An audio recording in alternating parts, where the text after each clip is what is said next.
what can I get started for you today? Bananas away, regular? And I'll have the rip berry, but can I get vanilla oat milk and I'll add spinach and ginger? And can I substitute the raspberries for strawberries? Also add the chia and hemp seed, and definitely have the power booster and the collagen booster. And can I get that blended twice? Wow. For Alicia, custom chaos? One of a kind. You're one of a kind. Booster juice, freshly made, your way. Their first game of this. Hello, everyone. Welcome to the semifinals of the Saville Shootout. Kerri Einarson versus Tabitha Peterson. Basically a rematch of a game that happened yesterday. My name is Matt Hames, and I'm joined here by my co-commentator, Sean Joyce. Hey, Sean, how are you? I'm doing all right. It's a quick turnaround for the announcers, too. I had the game that ran late this morning, so we're a little bit behind schedule as we get started here in the semifinals. And you alluded to the game last night. With these two teams played last night, the final draw of the round robin. Both teams went in with 3-0 records, so it was to determine who was going to have last rock here in this semifinal as well. And I was just checking the line scores before we went on. It looks like it was a great game. It went back and forth, and it was Einarson with last rock coming home, able to pick up the single point in the win. Yeah, just again, just kind of controlled the game for most of the game, it looked like. It's like we're going to have a wide open end to just start here. Peterson team throwing it into the rings, and Einarson wasting no time hitting it. Not even a contemplation about throwing a corner guard. Sorry, Matt, did you say you had a chance to watch one of Einarson's games earlier in the event? I did, yeah. One of the first games. Because I didn't, and I'm just curious. Shannon Burchard's not out there. Yeah, she's not. Was she playing earlier? She was, yeah. Okay. I wonder if they're traveling with the 5-person roster and rotating in through the front end just to keep everybody sharp. And I don't know. I'm just speculating. Yeah, that sounds legit. We do know that Shannon Burchard had some issues with the knee last year, didn't get to play a lot. I actually was doing an event. It was in November, I think. It was her first one back out of Swift Current, and she started the event and didn't finish. That was when they determined the knee was still not ready to go. Yeah, just get the early season. You know, these players are such great athletes compared to back when I played. You know, these guys, they are in great shape, but there's still a little bit of creakiness in it, in the bones. They're not in game. They've been throwing a lot of rocks. They've been working out, but they're not in game shape. So that'll come. Jerry, every once in a while, proves that he's listening to us. He just popped into the chat and mentioned Shannon has been playing all weekend. They have all 5 players in Edmonton. This is the one thing I haven't seen yet this weekend in all of the games that I played. This is the first open first end that I've seen. Yeah, you don't see it too often. Usually what you see is someone throws it into the rings and a corner guard goes up and we're into it right away. Yeah. I wonder if the Einarson team talked about this and just decided if it was going to be right on the tee line. Let's hit it and see what she does.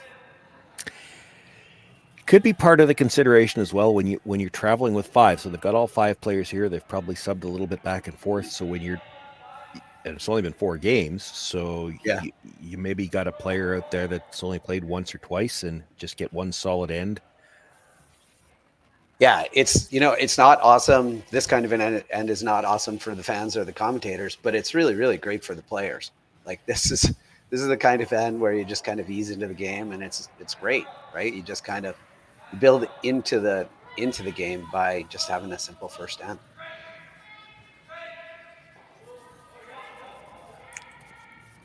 Also didn't see the quarterfinal I didn't feature either one of these two teams. Don't know what kind of game they had in the semifinal. Maybe they mentally needed a break. That's fair too. Sunday at a Bonspiel, the semis is often the break. They both scored 8 in their last game. Einarson was an 8-2 winner. Peterson was an 8-4 winner, but they did have to play 8 ends. Yeah. There's no desire here for a corner guard just going straight into the rings. You got it open this far, you might as well keep it, right, John? Yeah, you got to play this into the rings. You don't want to get forced here in the first end very bad. You know that if later on in the end for sure they just come around it and get the force, you're happy to blank. You've got last rock. Play the odd even end game. You can have last rock and the even ends right away. Yeah. Do you think anybody thinks about that? Do you think they thought about that and said, if Peterson throws it in the rings, let's just try to blank it so we have the hammer? We get one more hammer then. You know, they wouldn't have thought about it any different than they would any other weekend. I mean, that might just be part of their game plan. If we get a chance to blank the first and keep last rock into the second, we're going to do that. There are probably some teams out there that play that way. It certainly hasn't looked like it this weekend, but from the first end, you know, it used to be, I think I'm a little older than you, Maddie, but it used to be when we started talking about and thinking about when we wanted to have that last rock advantage in the even ends in an 8-end game, we'd start thinking about it in 6. Nowadays, these teams are thinking about it in the first end. Yeah. Odd and even end makes a difference, and it makes a difference in the way you call the game. Yeah, you're right. We started thinking about it around 5 or 6 just to see, but also a lot of times the score would dictate it more so. But yeah, they're thinking about it right away now. Yeah, because everyone's so good. Conditions are so good. The call you'll see in the first, third, and fifth end isn't necessarily the same call you'd see in the second, fourth, and sixth. Yeah.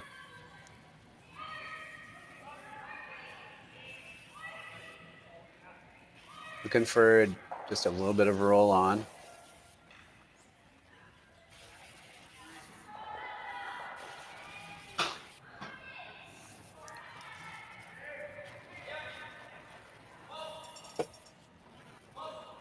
Normal weight hit. Just try to roll to the center. Yeah, just needs that little bit of roll to make sure she's in the rings. I don't think. Yeah, they're sweeping to just keep it. Yeah. Should be fine. I was going to say, I don't think Kerri would ever go around it if you nose hit it, but I don't think so either, honestly. You don't want to find out you were wrong, so you make sure you roll into the rings. You never know, especially you got to follow a lefty if she hooks it around there, and you're like, oh.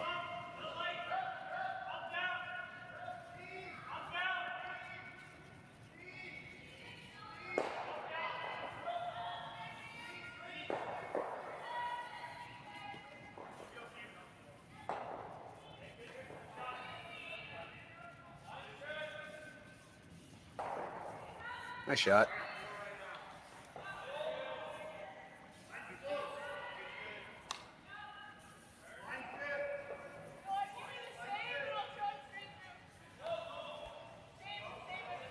She doesn't at this point care whether she knows that it rolls to the center. You think? Probably would like to stay somewhere on the outside just because that makes it easier to stay on the wings for the last one. The only thing that you maybe have going for you, and I don't know how much these players think about it as an announcer, because I've heard the stats, I think about it, but I don't know how much you can let that affect your play on the ice. There are stats that show, and I know these stats have started to be compiled since you started to use the Marco hacks, which are kind of designed to go straight down to the other end. There are stats that show as soon as you have to put the broom outside the edge of the 8-foot, there is a significant drop, even at this top level, in the accuracy. Yeah. So not that you're expecting a miss, not that you're ever expecting a miss, but you'd hope for something. Maybe see it there. She maybe didn't get all the way out to the broom when that was out that wide. I wonder if maybe that was a weight. It looked a little quiet. It was quiet. Besides, they probably didn't throw out quite that wide in practice either. No draw to the button for hammer here, but a lot of these teams, and I think to their credit, you go through the whole year, you're playing so much of that draw to the button for hammer before the game, and then when they get into a game like this where that's not part of it, you don't have to draw to the button. It was predetermined because of the finish. They do not. A lot of teams do not like to alter their practice. Do not change my routine before the game. Right, yeah. So everything is geared towards going to the middle, and when you get out that wide, maybe isn't broken in quite the same, and the weight came off. Well, she's switching the side here, drawn to the other side. Based on this ice, it's not going to be quite as wide. No, she'd like to keep this in the 8-foot somewhere so that if it's a nose hit, she doesn't have to go as wide to play the blank. Right. Looks like she put it right where you suggested she put it here, right in the middle of the 8-foot. Now, if you want to make it tricky, you try to roll to the outside a bit, but you don't want to roll out and just give her a throw through for the blank either. Yeah, right. Yeah, it's a combination of just make sure that your weight is in control so they can sweep it and make this rock go away and make Kerri make her last.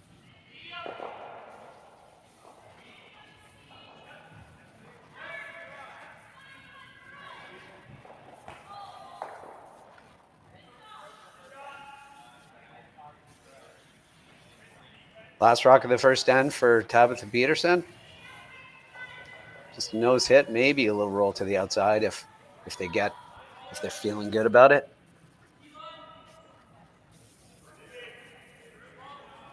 Or just a straight nose hit.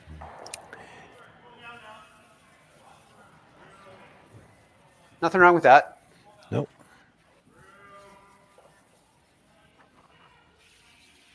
So Kerri Einarson has last rock based on the standings in the pool play. So she's about to throw that last rock here in the first end, trying to peel this and make it go away. First event of the season for the announcers too. Yeah. Yep. Not at my best. I could use a little bit more ice on that. There's too many syllables. We need Smith versus Jones. That's easy. We can do that in September.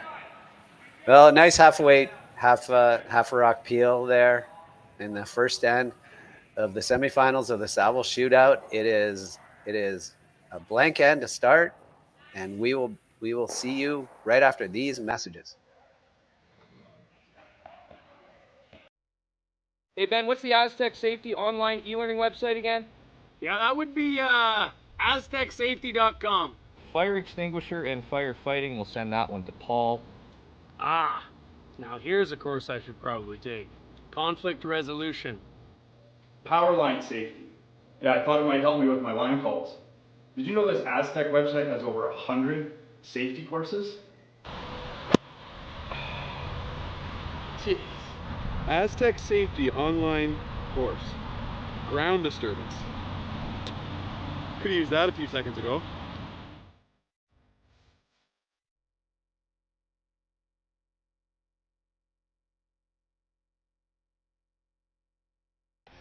The 2025-2026 Grand Slam of Curling schedule is out, with big events happening all over Canada, like the Masters heading to London in September, the Tour Challenge from Nisku this October, the Canadian Open from Saskatoon in December, and the Players' Championship from Steinbeck coming in January. Early bird weekend and full event passes on sale now at gsoctickets.com. Let's rock!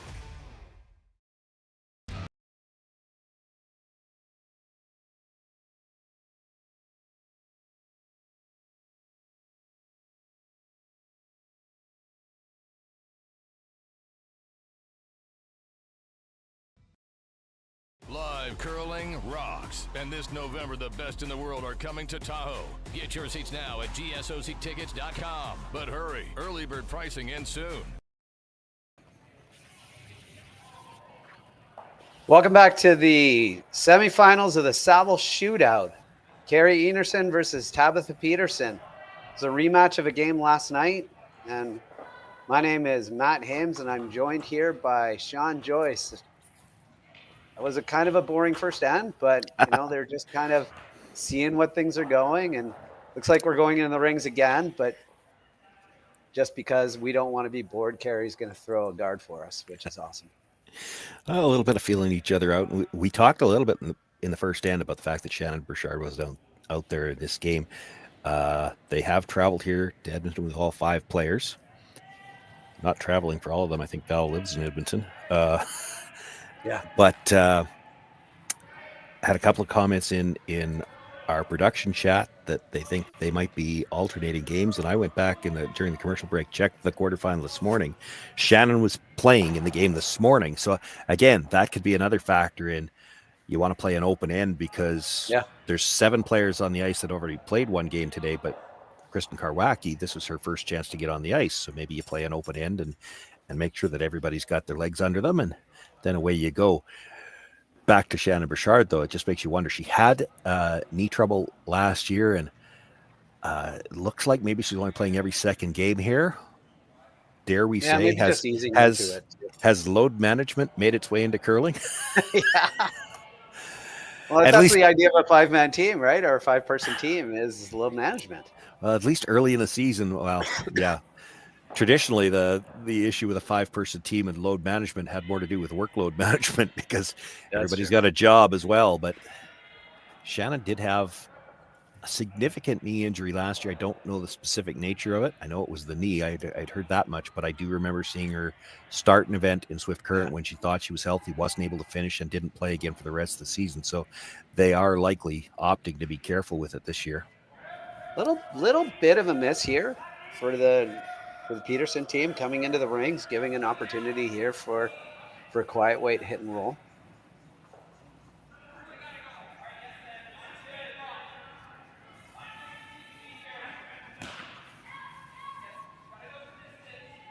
Key is here to hold your shooter. That's the most important part. Yeah, even if it's not on the rings, to have a double corner on that side, but it might spin in. I think that's spun in. Based on their reaction, that is definitely in. They do look pretty happy about it. Yeah. All the reactions suggest that is definitely in.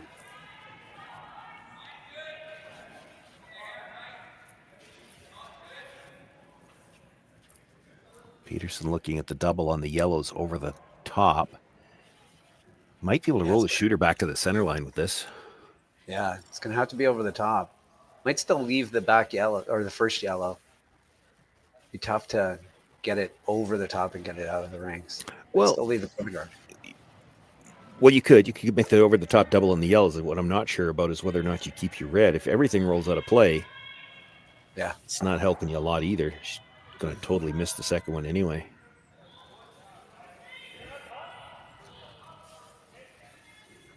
Yeah, there aren't too many other options here other than nose this back one. You could think about splitting the rings, but I'm not sure. You'd be shot and third. It's early enough in the end. You could guard that again too. You know she's going to try to peel it again. I mean, if she makes the peel, you're looking at a blank. But you make this, she's going to get one good chance at a double. Yeah.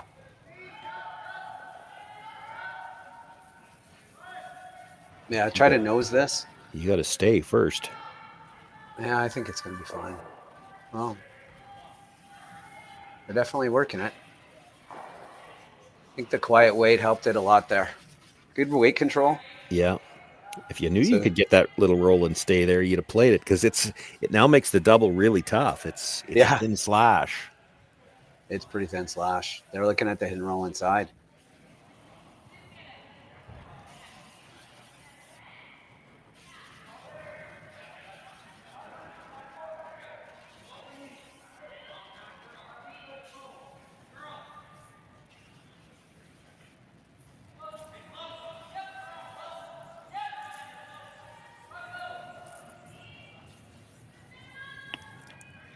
Really nice control weight they're throwing here. It really gives them an opportunity to sweep both sides. This looks really close.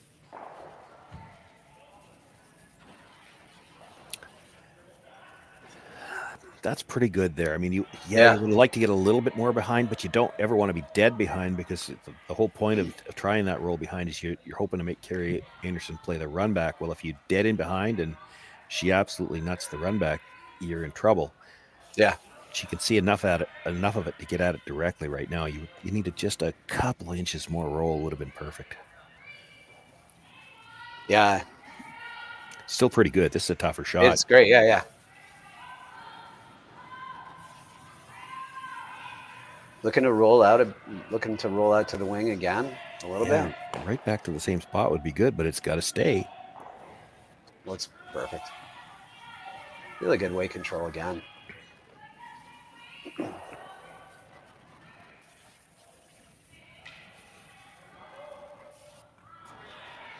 See if you can get this right underneath.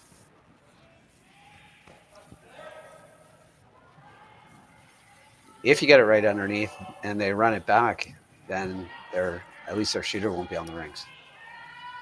Yeah, true. It'll just be a guard, and they are getting closer together as this creeps up higher in the rings. Yeah.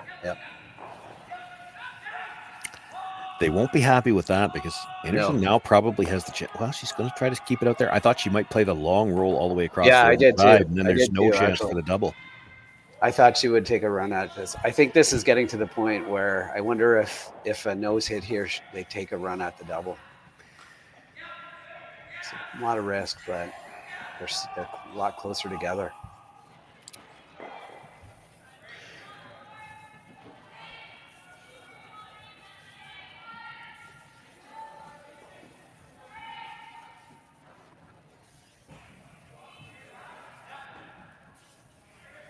Gonna stay.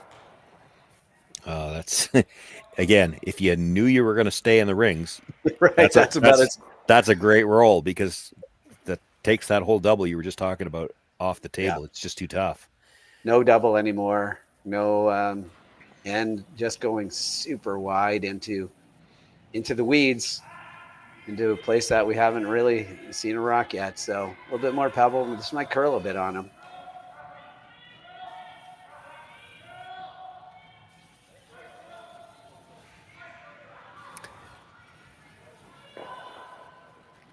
I didn't see them have a real solid discussion about this, and I'm just looking at it. Maybe they should have.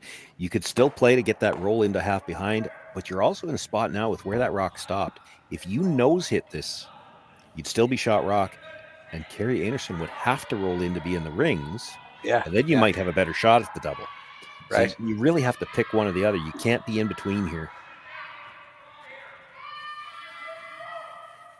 They're playing the roll. Definitely going for the roll. I think the broom or the curl just dictated that. Way too far. It's not bad. Well, but it by rolling to that side of the yellow, for sure, Kerri can roll away. Yeah, right. There won't be any kind of an easy double. It'll be a slash double. You might have to try it anyway. You might have to try it, or else if Kerri can roll just to the other side of the center line here, you might try to roll back. Yeah, you might try to roll back, or you got to try the slash. And you're already giving up 2. If she can make the roll to Val's left to Val's right foot, you're probably giving up 2. Yeah. So you might as well take on the slash. Yeah, I mean, these teams are good enough. You don't expect to completely miss a rock when you're playing a slash, so you give it a shot. If you happen to catch the second one on the way by, you get back to the blank. Yeah. She's got to roll first. If she nose hits it, the double is a lot more makeable.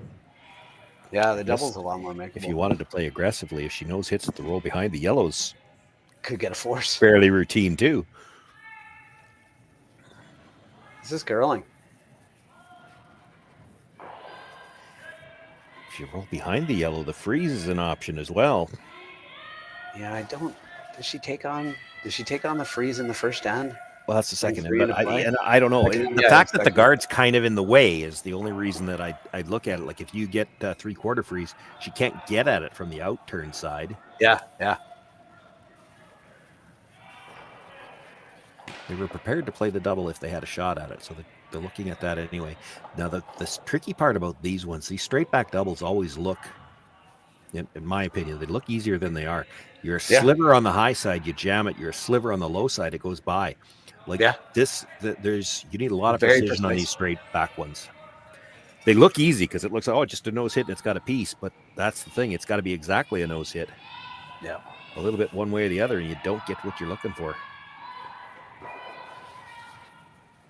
Looks a little bit wide. They're trying to get it over the top now. Yeah.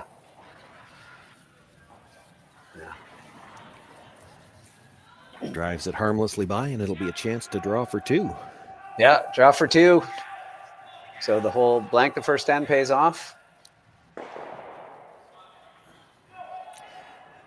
Very deliberate about that ice call. I like Yeah, well, what I have to think, and I don't remember back to the practice, I wasn't paying enough attention, but when you look at it that long, I think she's thinking, okay, we play the broom on this side. If I'm heavy, we use ours for backing. If I'm not heavy, we don't need the backing. But she was on the other side of the sheet first, which tends to make me think that was the side of the sheet that they played to draw to the button. So your natural thought is, we played practice on this side, we'll play it.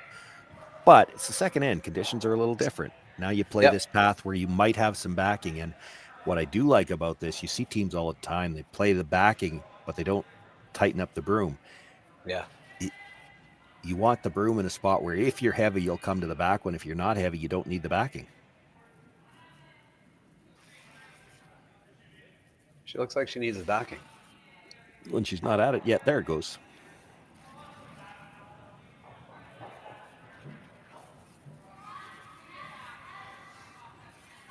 Solid deuce for the Kerri Einarson team here in the semifinals of the Saville Shootout.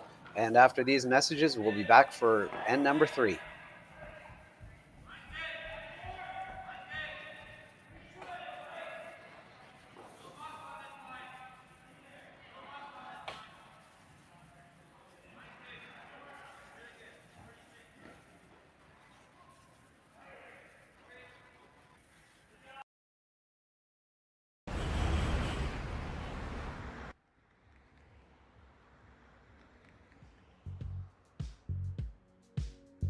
That's life.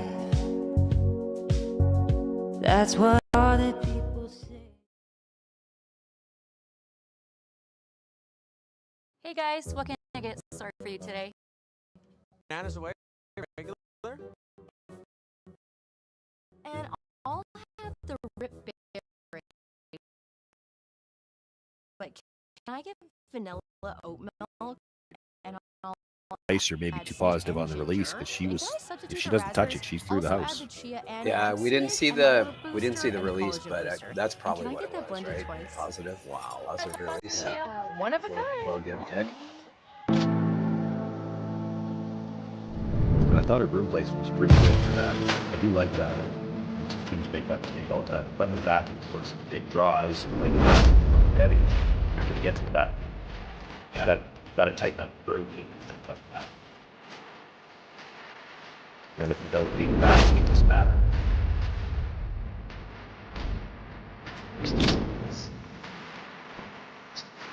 Snap her deep in.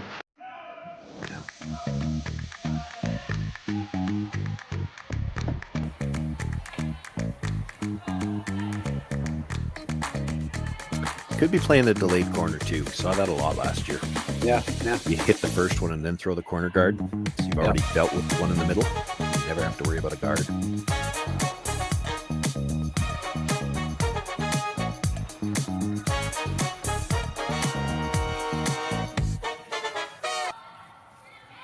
Welcome back to the semifinal of the Saville Shootout between Kerri Einarson and Tabitha Peterson. My name is Matt Hames. I'm joined here by Sean Joyce. Sean, that was a pretty routine deuce for Einarson in that end. Yeah, got a second one into the rings early, and then it was just an exchange of stones. The Peterson team really never. They got one chance at the double and just pushed it across the top. Here we go. We have the first rock was in the rings, and Peterson hit it. Kerri Einarson hit it back, and now we have a guard. It's the delayed corner guard, right?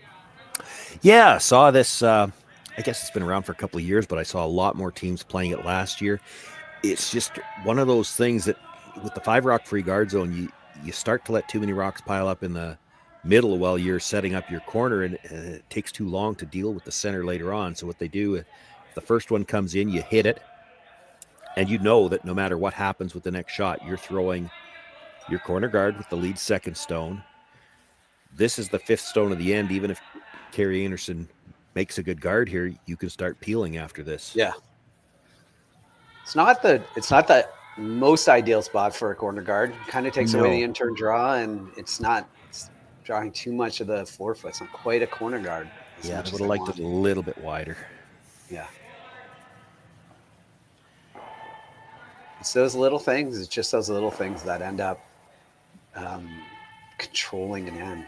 where your corner guard's not quite far enough out. Takes away the entire side of that sheet for later.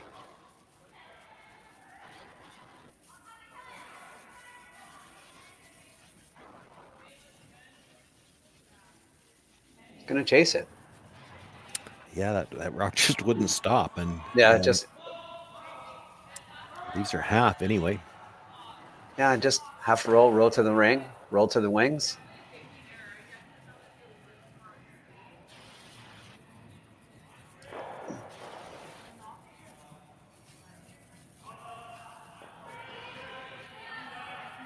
Nice release. Good control weight.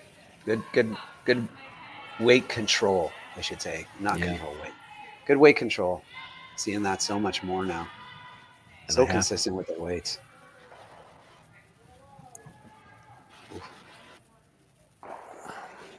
Well, she'll be happy with that. It's just as I'm watching that rock go down, I'm thinking, it's interesting. I don't know this team well enough to know, with Tabitha Peterson and Tara Peterson. If it was a men's team, you'd assume they were sisters, but I guess it's possible they could be sister-in-laws too. Right, yeah, they could be. And I don't know. So somebody will probably pop into the chat and let us know. I think they just got a little trick there by the finish that they anticipated. I think they were anticipating a little bit more finish because I don't think she overthrew that. I think they were just anticipating maybe just tightening up a little bit in terms of the amount of curl later in the bonspiel. Yeah, you do see that from time to time. They condition the stones before the event starts, but full set of draws Friday and Saturday, and it's a lot of games on the rocks. They're still curling plenty. Yeah, oh yeah. But it can be subtly different this far into an event. I was seeing that kind of weight Friday and Saturday curling a bit more than that particular one. It could also be that particular spot in this particular sheet.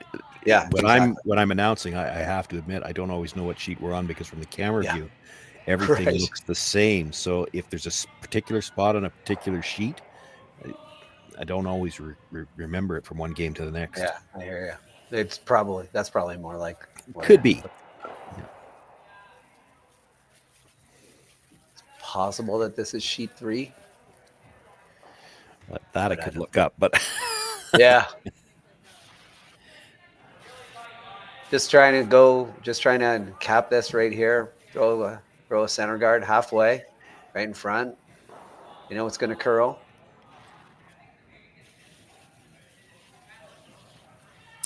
And it is sheet 3. If that helps you at all, I just don't remember whether I've done any other games on sheet 3. Yeah, it was on the higher numbers the whole time, 6s and 7s, and on the other side. Definitely, if you're only going to cover a piece of this yellow, you got to get to the inside of it. Yeah, that's what we call a sure really they're going to be happy with that. Tight guard, almost biting the 8-foot. Yeah, yeah. Definitely a double there. You might be able to get all 3 of them moving. It's more important to get the 2 in front of the tee line. Yeah, I think so. That rock behind your guard, behind the tee line, that's something you actually could freeze to later on. Yeah, that's not hurting you. That's helping you. No set double here.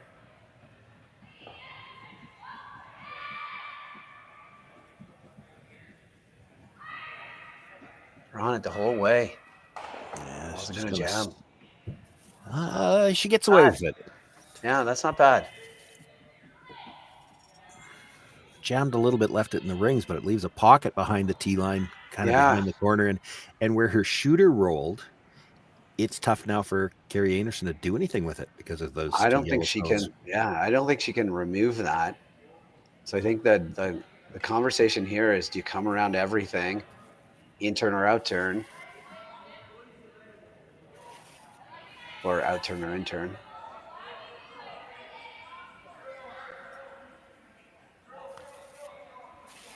Yeah, I mean, I suppose you could pick it, but that doesn't really help you. No, and it's tough. I mean, there's a substantial risk of just jamming it. Yeah. I think part of the conversation, again, I should warn the viewers at home just in case, we can't hear the production so the ice cameras. I know the viewers at home on the YouTube sometimes can hear the ice cameras, and sometimes you can pick up what the players are saying. So we can't hear it. We're only speculating. I think that you can get a better shot coming around the middle. Yeah. But what they're worried about is if you leaving that draw to the pocket around the wide intern side, maybe you have to get there first.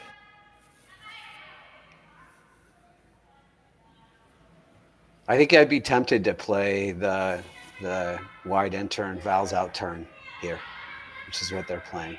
Yeah. I think that's the better shot because that's where Tabitha Peterson wants to go too. Well, exactly. I think I don't think there's any discussion that they're playing a draw. It's a question of which one, and it's not. Yeah. Sometimes you talk about, well, which one do we know how to make? This is more about what do you want to leave? Yeah, yeah.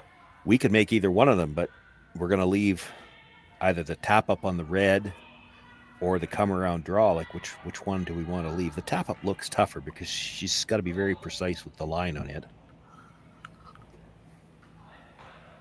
She can only see just all of the red. Yeah.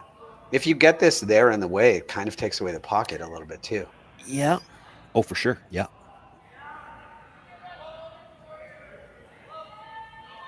So we're looking for top 8.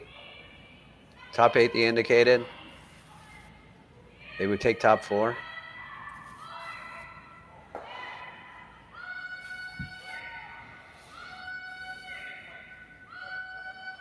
Mine looks good. Maybe just a little heavy.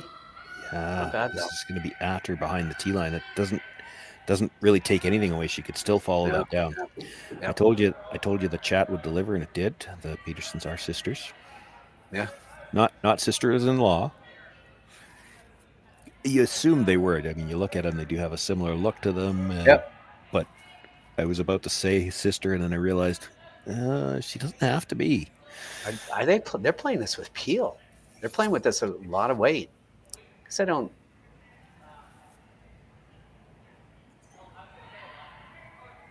Just get rid of. Just move some things around. It's like just normal. If you dead stuff it, it won't matter.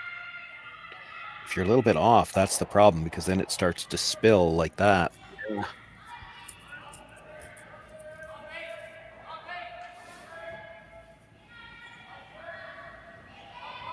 Just really tight ice. This is why I assumed that they were throwing it pretty hard, like almost right on the rock.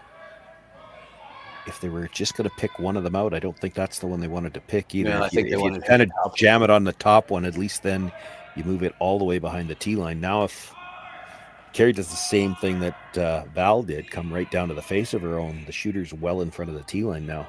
Yeah.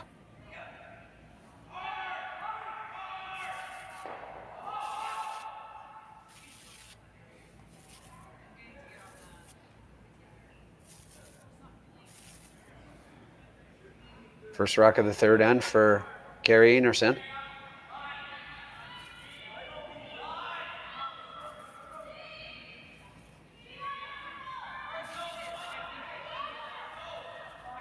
They like it for weight.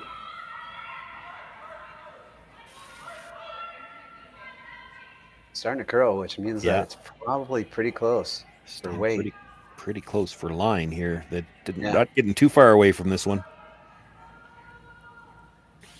It's a great draw. It's a really good spot. Yeah, even if you tried to make that run now, it's a pretty good chance that yellow's jamming onto the back one.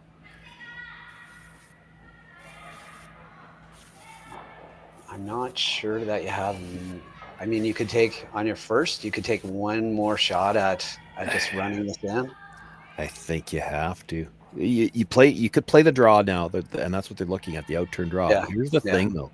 If you're not real good with the outturn draw, you might not have a shot with your second one. That's true, yeah. At least if you run it. You make it. You just walk out there and make it. I'm not sure where you can make this that Kerri can't do something with it. That's the scary part. They really need to take a look at exactly you're where going we to try want to it. go. Yeah, you're going to try to go. Like the perfect spot is right top button. But then can she come down and tap it through the 4-foot and her shooters sit in a spot where you can't score? Right. Yeah. You, I mean, you can't get dead behind the red one. You're not going to be dead buried. You're going to be Yeah. 3/4 buried, maybe half buried. What you're hoping is that she hits half a rock and jams it on the one that's just behind the tee. So if you can get it just a little bit past the rock, that's the rock on the top 4. Yeah, I'm not sure that. What I'd be worried about, I'm not sure that hope is very realistic. I don't think she's. I agree. Go Yeah, hard. it's super precise. It's a super precise shot. Looks like they're going for weight, which is a problem because it needs to curl.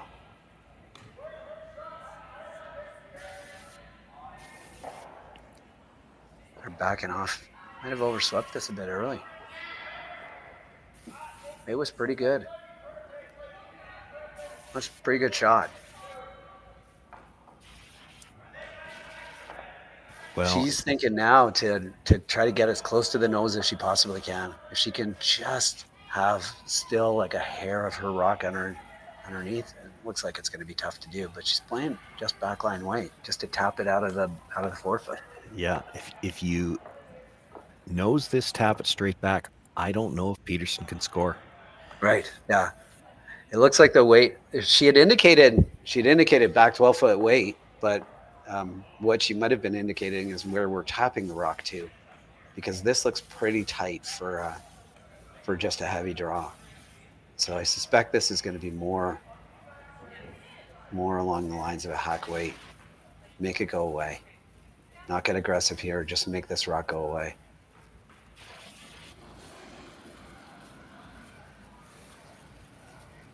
Last rock of the third end for Kerri Einarson.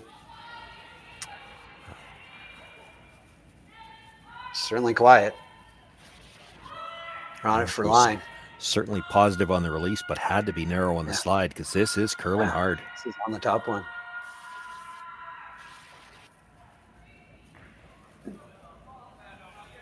Yep. Repeat the draw. Paid off. She's got her chance for 2. Yep. It was a really good draw from Tabitha Peterson there. Put some pressure on. I didn't think that the Einarson team was going to get aggressive. Might have just slid a little tight, though. Yeah, unforced error for sure. You Yeah. hit and roll out. At least she's got to draw to the button for the single. And Yeah. she doesn't have a ton of room for error. She just make it. But I mean, the 2 yellows around the outside are both just about full 4. There's not a lot of room. I think it's going to be better for the game to get a deuce here anyway. It's all about the announcers. We want a better game. We want a better game. I fully support a deuce right here. And not a force to 1.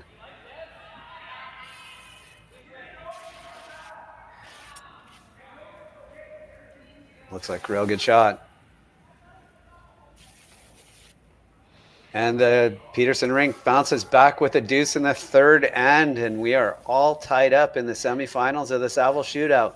We'll be right back with the fourth end right after these messages.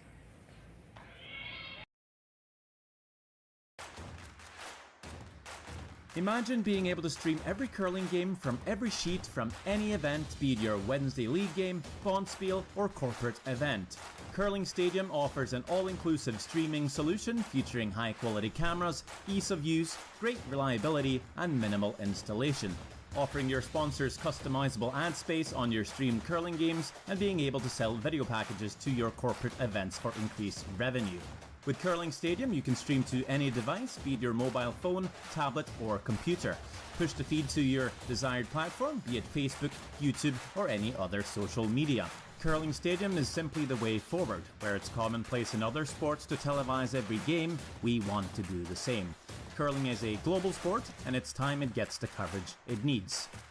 Make your curling club the next Curling Stadium. The rock faces around Lake Tahoe are legendary. But this fall, new ones will emerge in the Tahoe Basin. Pullman, Mowat, Gushu, and more. November 4th through 9th, the Grand Slam of Curling's first ever event in the U.S. is coming to Lake Tahoe, where the greatest rock stars on earth unite for 6 days of incredible curling, celebrity appearances, and après curl parties you won't want to miss. Get your tickets at thegrandslamofcurling.com. Let's rock! And welcome back to the semifinal of the Saville Shootout. Kerri Einarson versus Tabitha Peterson. We're all tied up here after 3 ends, playing the 4th end here. My name is Matt Hames, and I'm joined here by Sean Joyce. Sean, I think we're going to get some rocks in play this end. We are, but while we're waiting for this end to develop, we got some help last end, as I wasn't sure if the Peterson girls were sisters or sister-in-laws. We got some help from the chat confirming that they are indeed sisters. So I'm going to see how much more help we could get from our viewers at home. Tabitha, of course, has a vest on, so I can't see her name bar, but it's Tara and Tabitha. They both have a T. So I noticed on Tara's jacket it says T.S. Peterson. What's the S stand for? Inquiring minds want to know. I could just hear the keyboards going at home now. Google. Should put a stopwatch on it and see how long it takes for us to get an answer. Yeah. Well, we're back to a sort of a classic curling end here. A guard, come around, freeze on the rock. Might see another freeze on the rock if they're all made. Now, this goes back to what we were talking about earlier with the odd and even ends. Kerri Einarson with hammer in the even end. Would love to set up her deuce. This isn't really how you wanted to draw it up. It's nope. Gonna end up all right. Just trying to take it all the way back there and make sure that it's out of the way. I think she freezes onto her own yellow, doesn't it? Yeah. I guess you could do that. Jerry Gertz, not much help. He's piped into the production chat. Says that S is her middle initial. Not. He's not getting. Probably could have guessed that one. He's not winning the award for that one. That's not the answer we were looking for. Right, so we're playing a little hit and roll here to the wings. Like I said, I think this is a perfectly fine shot. Yeah. Might have taken a run at freezing on your own, but hey, this is good too. Yeah, I don't think you needed to here. You make the hit and roll open. You kind of put the pressure on Peterson. Do you really want to ignore a stone in the back when the yellows are piling up? You force her to hit this open one for a while. That one in the front's always in a good spot. Yeah, no, I hear it. She might have liked to roll even just a little bit farther. There's a chance she can roll back in behind to the back forefoot, cut the rings down. Yeah. I don't think she can be shot rock. I don't think she can be shot rock either, but like you said, it can cut the rings down. Yeah. Trying to carve it over here, get it to curl a bit. This is going to give them a chance to really roll out into the wing. And yeah, kind of split the house, keep shot rock in the open, and it's just you can't afford to let this game get away from you. If you're Tabitha Peterson, you can't you can't ignore the open stone and risk giving up 3. Yeah. So you have to hit the open one. It's right now on schedule for like a no stress deuce. Well, there's still going to be a chance for 3. Like at some point in time, she'll wait till later in the end. Instead of hitting this rock out here, she will play the come around to her own and try to get 3. Yep. And that's the nerve-wracking part. If you're the Peterson team, it's like there's not much we can do about it, right? You have to hit the open one. Other than hit and roll underneath. If you can hit and roll underneath, then it could change the dynamic of this end a little bit. Not much, but a bit. Now it's going to be deep enough that I'm not sure how much it helps you. Your way out is you might have to be the one that freezes to the yellow in the top of the forefoot first, and that's scary because you make that shot, you're still giving up 2. If you don't make it, you're giving up 3. Yeah. So the idea here is to just try to bring all the play back to the center line as much as possible. Yeah. It becomes largely a game of cat and mouse right now. Oh, look at this. This is earlier. See that one coming? Yeah. I didn't. And I wonder. Well, or did she? I wonder if she didn't. Okay, let's make them think we're already thinking about it, so that they make. Yeah, right. Never gonna do it, but I'm not saying never, but I would have thought it would have been 2 shots away at least. Yeah, no, so you're trying to put it into Peterson's mind that maybe she has to make a move sooner. Yeah. And maybe not. Maybe she legitimately was thinking about it, but that could be.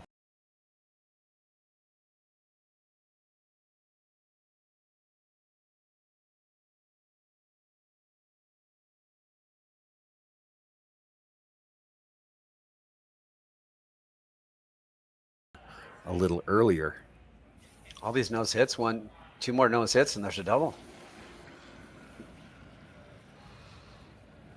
Well, even now with it nose hitting twice, she could roll to the back of the forefoot, probably be shot rock behind cover. Yeah. That was the call. Looks pretty close.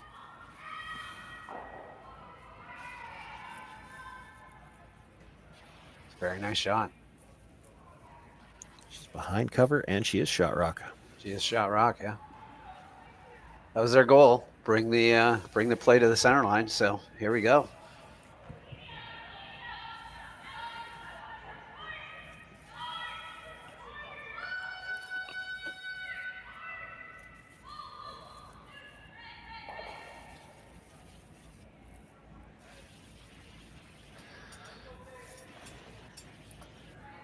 Val Sweeting will look to lock the freeze right on the corner of that stone, as much of it as she can get in front of it. And three's still not out of the question by any means. No, definitely. And you don't even have to be dead frozen to this, right? The goal is to be shot in front of it. Yeah, as close to edge on the yellow as you can. Yeah, right.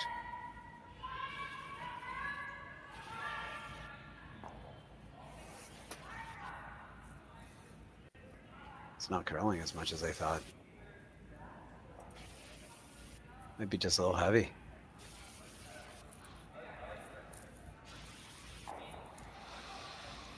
Where do you go now? Right on top. I think you corner freeze the top yellow. Yeah. You corner freeze to the top yellow too. The risk of going right on top is if you bounce off a tiny bit, you leave a double and then you're back. Or even if you're short of it, she might be able to play the slash over the top double, and that back one now is too far back to help you. I think you're freezing the top yellow here. Yeah.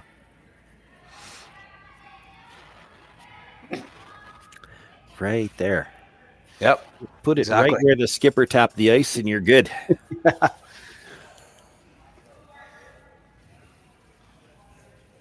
Might force a peel of the guard. You don't want to bounce here. Short would be better than bounce. Yeah, for sure.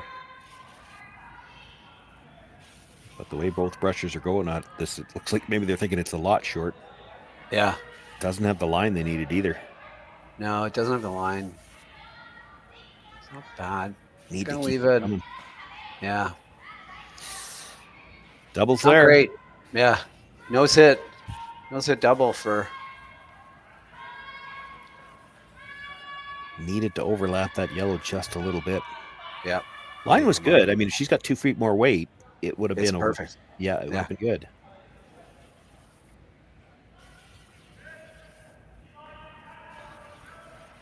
Nose hit double. Big shot.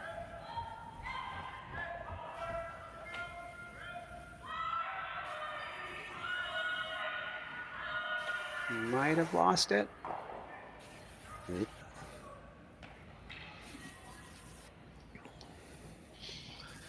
Well,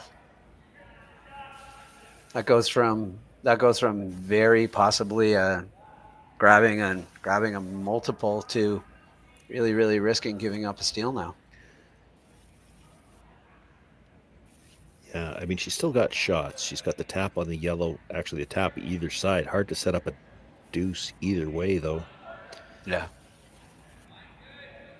Yeah, because I mean, Peterson's going to go top button buried. Yeah. No, I don't like this. You don't like that? No, then she runs back to 12 o'clock rock and doubles or triples the yellows. Yeah. Well, she's got to. Yeah, she's got to. If you're dead behind this, you're gonna leave a run back triple on the 3 reds. Yeah.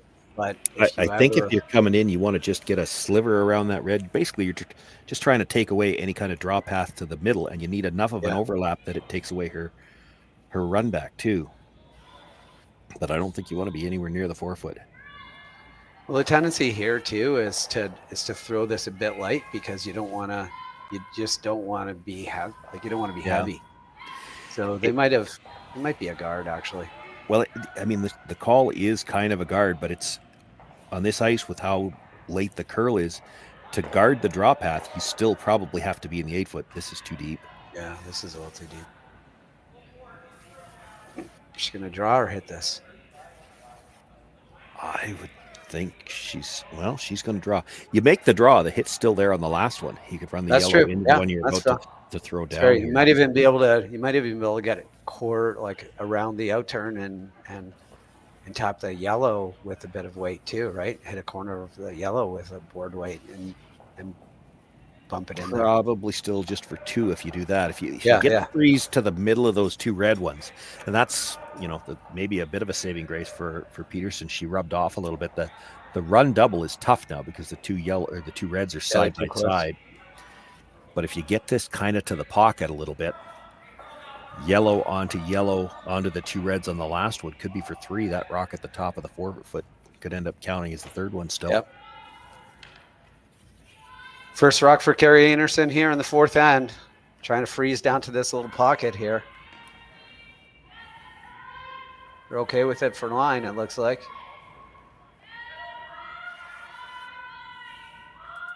It's going to be close. Got to get by their own. Yeah, got to get by their own. They're by their own. Great sweeping. That's a good spot. I really think you have to guard the run back now. I think you do. Because it's for 3. It's definitely for 3. Can you freeze down to it? You freeze down to it, it's still there, right? You'd have to get right to the face if you're anything on the angle at all. Yeah, if you're anything on the angle at all, it's still a run back. It's just 1 extra red that you got to get rid of.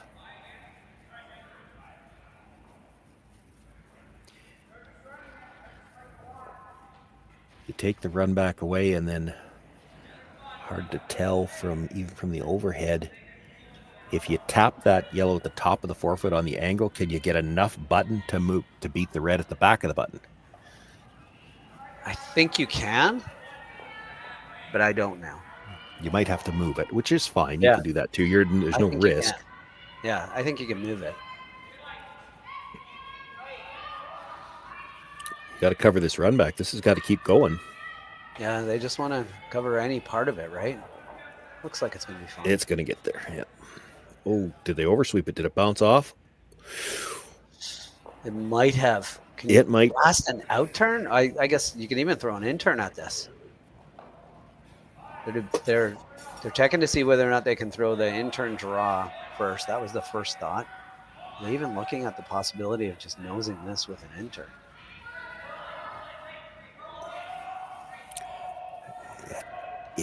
There's just a slight overlap, but then again, I mean, a curling rock's not a square; it's round. So yeah, I think you can make this. Yeah, I think you can make this. Yeah, I mean, I think they can make this shot too. I think they can make this shot. To be clear, they're playing with a bit of weight, half a rock. Yeah, absolutely, no doubt they can make this shot, but the other one's for 3. Yeah, so, no, I know. I like 3 more than 2 because it's 1 more.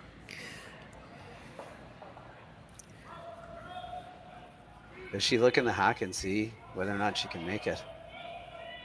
She just focused on the shot she's going to play. Sometimes these situations come down to you were expecting the guard to get made, so you already were prepared to throw this shot.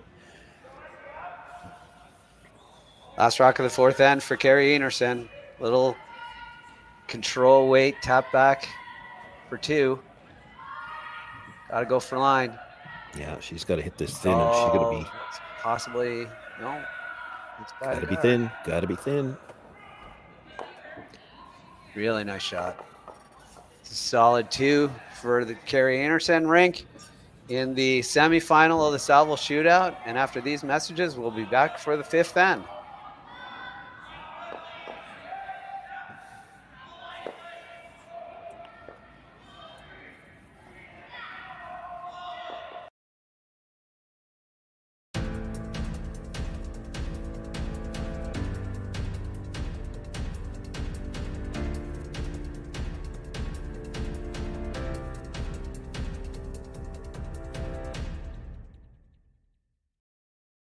For over 20 years, the Sandra Schmirler Foundation has granted more than $9 million to hospitals across Canada for life-saving equipment for premature and critically ill babies.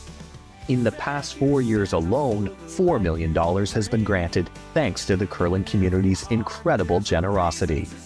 The need continues year-round, and with your help, we can ensure every baby has the chance to grow up and become a champion, just like Sandra.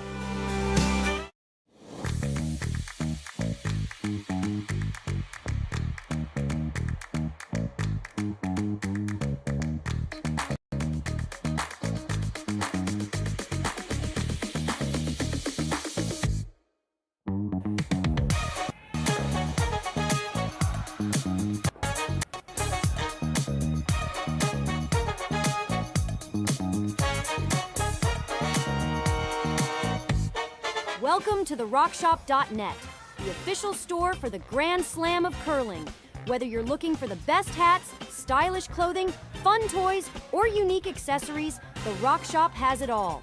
Shop online anytime at therockshop.net for exclusive Grand Slam of curling gear, or come see us in person at your next event. Therockshop.net, where fans find their favorite curling gear. Live curling rocks. And this November, the best in the world are coming to Tahoe. Get your seats now at gsoctickets.com. But hurry, early bird pricing ends soon. Welcome back to the semifinal of the Saville Shootout between Kerri Einarson and Tabitha Peterson. And after a blank in the first end, we've been trading deuces. My name is Matt Hames, and I'm joined by Sean Joyce. Sean, what do you think of the first four ends of this game so far? Well, it's been exciting. It's been some good plays. There's been some good angles, some nice shots made. I'm just looking at the setup to this fifth end, and I think it's interesting. We've been talking, it's early in the season. I haven't talked a lot about it yet. I know some of the viewers that have seen me do games over the years may think I talk about it too much, but these teams so conscious of even versus odd end, even at the start. Well, here you see the third end. Kerri Einarson brought the first one into the rings, and you saw the Peterson team play the delayed corner guard. Kerri Einarson here in the fifth, the same 2-point lead, doesn't want to give her the chance to play that same end, so she threw the tight center and forced the play to the middle. And I find these things really fascinating to watch, how the strategy develops in these. There's only a few select kind of scripts that you can play these first five ends, but it's interesting to see how these teams want to approach it. You still have to execute. That one a little deep, rubs off and goes to the back. Yeah. Here we go again, right? Hit and roll to the wing. And yeah, we saw this, saw this the last Einarson time. team, yeah. Hit and roll to the wing. It's unlikely that Einarson's going to ignore the open stone, at least early in the end. Val's trying to decide if she should stay there or go down to the other end.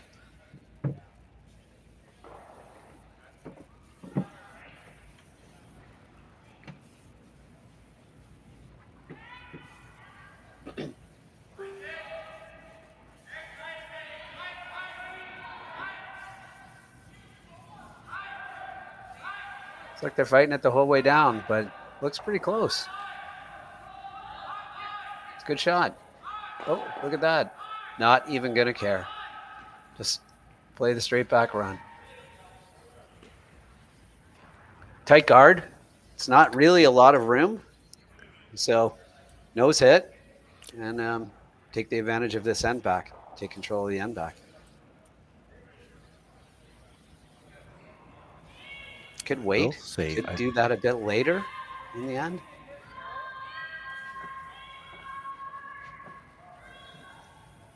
Gotta make it.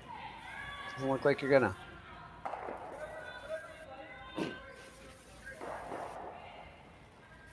So where do you put this rock?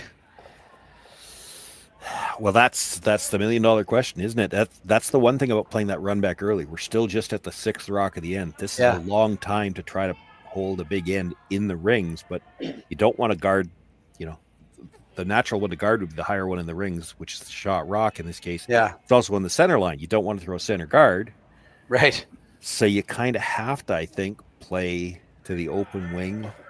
I think you either play to the open wing or you play to the other wing. It groups the rocks a little bit, but you got to guard there, sort of. If you play to the other wing, I think you're guarding. If you're, and that's the other thing. You don't really love guarding a rock in the back of the 8-foot. Yeah.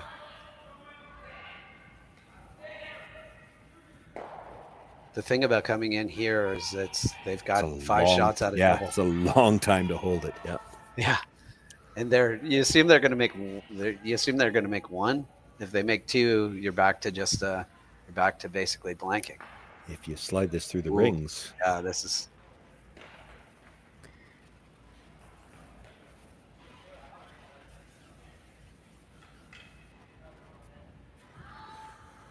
It's out of play, it's out of the rings, but it's not out of play. So it could jam now. Like you have to worry about it. It very well could, because you're going to try to hit and roll towards that other red, so that this one's coming back in that direction somewhere. Yeah. We may have stumped the chat. I still don't see a middle name. I don't see the S for Tara S. Peterson.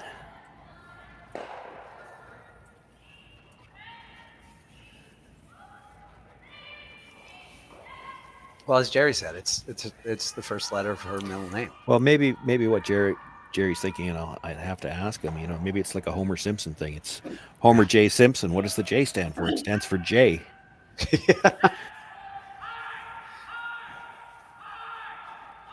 Yeah. I mean, the problem is, like, it knows this. You can't really roll much, but you got to roll a tiny bit, because if you nose hit this and they hit and roll a little bit closer, like they're getting closer to that double.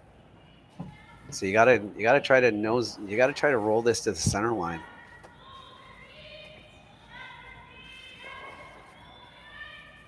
I don't think this is gonna roll to the center line, John. I think this is gonna roll. Yeah, you probably have to take a run at the double now. Yeah. You can't expect to get a much better chance than this. Yeah. If you over curl and nose hit it, it's not the end of the world. The only thing you worry about here is if you're a little thin on the first one and you dead jam it, because then you're rolling well over to the other side and you'll split the rocks wide for them. Yeah, just stay around the side of just off nose, keep it in play.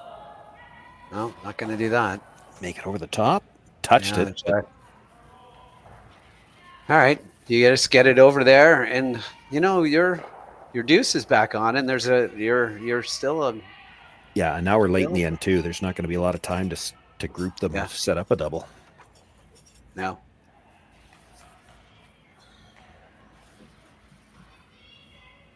You might still get a chance at tucking one behind that corner guard with a half shot.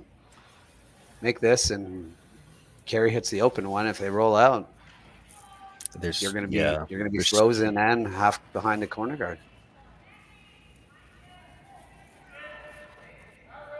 Not quite frozen, but right on top of a. Well, you're thinking if she jams it, yeah, maybe. I'm thinking I think Kerri hits the open one here. But I see what you mean. And if she rolls out, I don't think she does. I think she's hitting. Yeah. I think that had to be a little bit. If that's a little bit farther, like closer to deeper? A freeze. Yeah, a little deeper, closer to a freeze. I think she hits the open one. I don't think she risks this, but there's no risk anymore. Not a lot of risk anyway.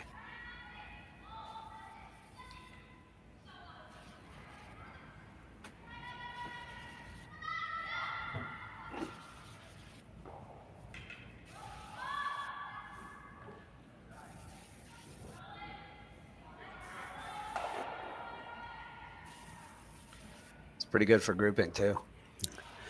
Probably the best they could do. Yeah. Yeah. It had to be shot rock, or she doesn't necessarily even have to hit it. Yeah.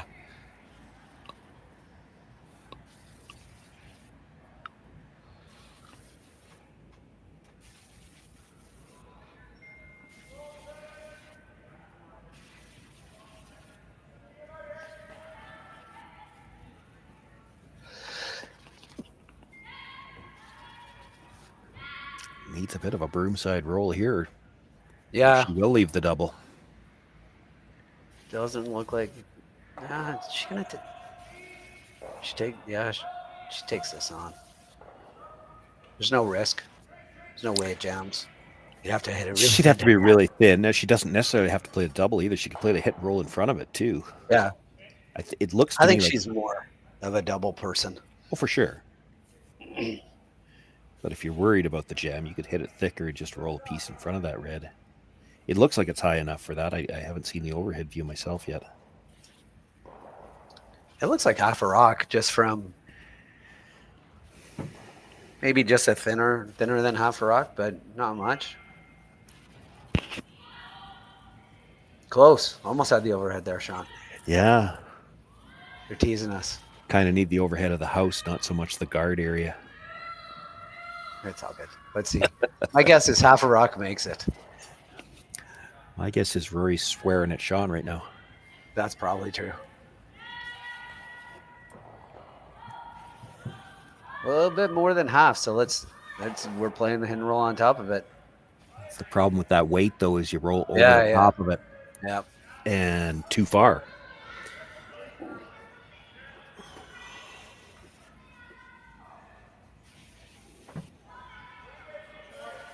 Like if you had been playing the hit and roll in front of it, you probably would have thrown that just a shade quieter because you didn't want to do what we just saw. That's why you kind of have to commit to a shot, one shot or the other on that. You're either playing the double when you throw the weight that you did, or you're playing the hit and roll. You bring it down a little bit and make sure you don't over roll it. I think they were playing the double wall. Oh, they were for sure with that weight. Yeah, and it was just half a rock because they were almost 3/4 there.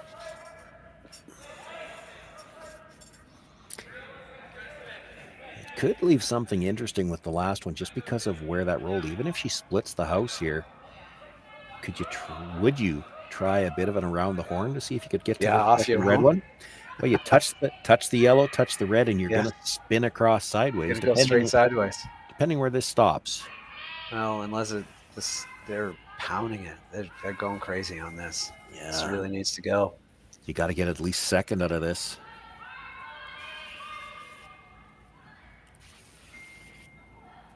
Well, I don't think they did.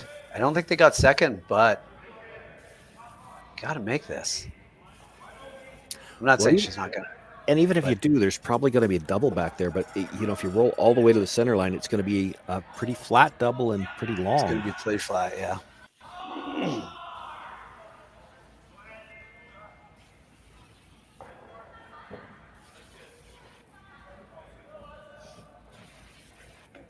Val's not interested in the nose hit. She's just trying to get an idea in her own mind. Where is the back end of this stone going to be when we roll over? That's all she's doing there, trying to gauge how flat can we make this.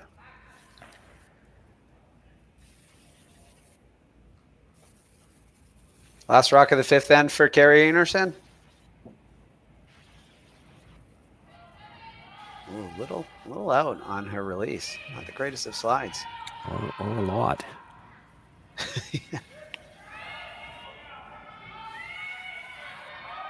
It was pretty quiet. Really well managed. Still might be a double. Well, there was going to be a double, but it is pretty flat. Not a lot of room between them. That helps. I don't think they're worried about it jamming. I think they indicated that it might, but jam won't matter. Okay, yeah, it definitely won't matter. This looks like a half, bit more than half, thick half. I would say thick, yeah. The danger here, you hit the first one too thin, you hit the back end of the second one, and even if you make it, your shooter might scooch through the back of the rings. Yeah, right.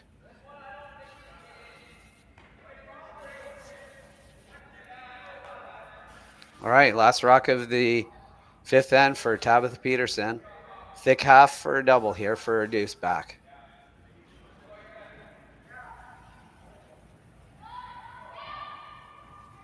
It's got the weight. They're on it right away. Always prefer that than a hard whoa. It's half a rock. It's beautiful. Great double, great deuce. Deuces are wild here at the Saville Shootout in the semifinal. After 5 ends, we have a tie game. We'll be back after these messages for the 6th end. Stay with us.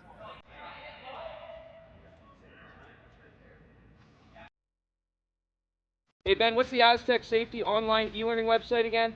Yeah, that would be aztecsafety.com. Fire extinguisher and firefighting, we'll send that one to Paul. Ah, now here's a course I should probably take.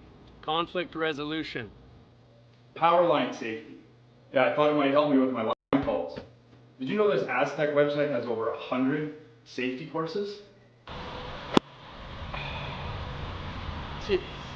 Aztec Safety online course. Ground disturbance. Could have used that a few seconds ago.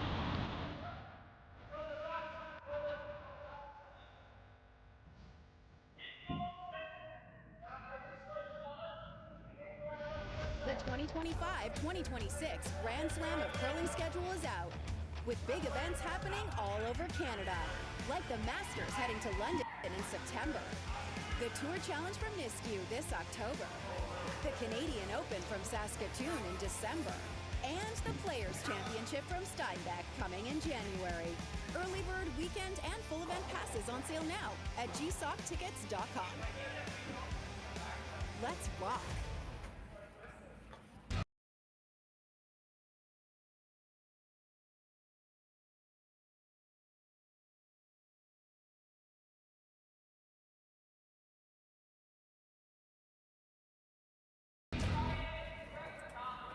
Live curling rocks. And this November, the best in the world are coming to Tahoe. Get your seats now at gsoctickets.com. But hurry, early bird pricing ends soon.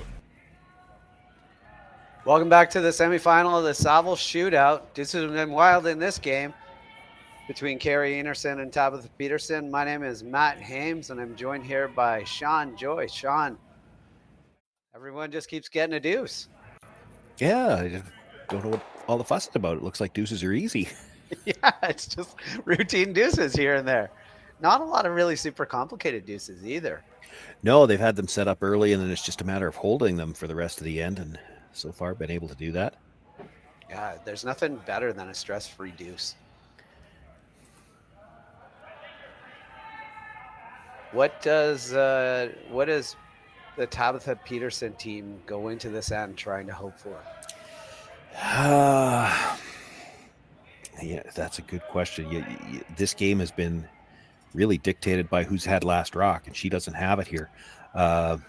She doesn't want to give up another 2. A blank end's actually not bad for her because there's a chance she gets a force in 7. She'd have the hammer coming home, but it's tough to force the other team to blank when they want to play offensively, which, Kerri Einarson, 6th end, she's got the hammer. She'd like to get her deuce here. Yeah, so the Kerri Einarson is for sure going for a deuce here. Do you think there's ever any moment where Peterson starts peeling? No, but I think she'd like to keep the play. And it's in the middle to start, but I mean, it's in the middle to start because the rule kind of dictates that you have to play to the middle to start. Kerri's going to want to get the play to the corners eventually. What was the call? To just release that rock and roll over. That's going to make for a decision right here. It does. Yeah, Tabitha Peterson is indicating that they're sitting shot right now, but that's not a positive thing. That is not good. Doesn't matter who shot yet.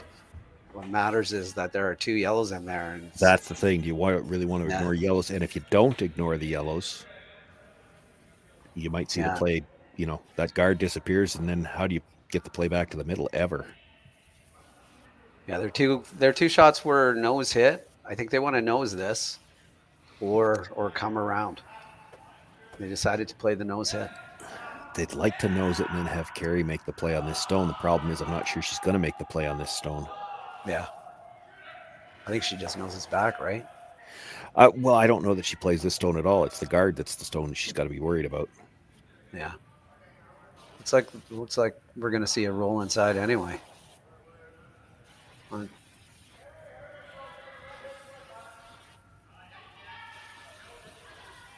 Yeah, I think you just run this. Straight back on the guard might get all 3 reds. Yeah, certainly get certainly might get them moving for sure. Little roll to the center line. I don't even think she has to roll. It's pretty close to dead on the nose. It's pretty close. I think it's just a tiny bit under.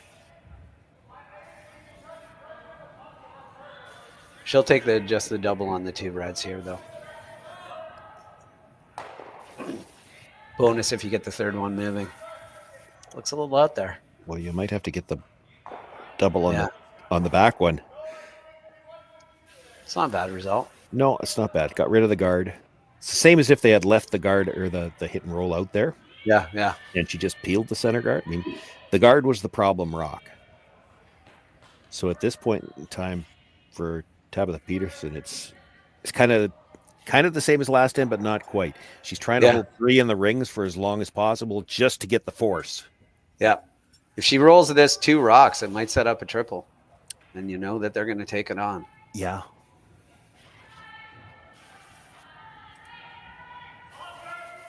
Mind you, even to get back to that, like a blank is not bad, I don't think, for the Peterson team. Well, there's the couple of rocks that needed to roll. Third of a rock here. I think you just play the hit and roll. That's what Kerri's looking at. Kerri really doesn't want to blank descent. Right. Yeah. But she's already risk-free. There's nothing in the center. So now can she set up a deuce without any guards? Well, the way to do that, hit and roll to the corner freeze. Yep.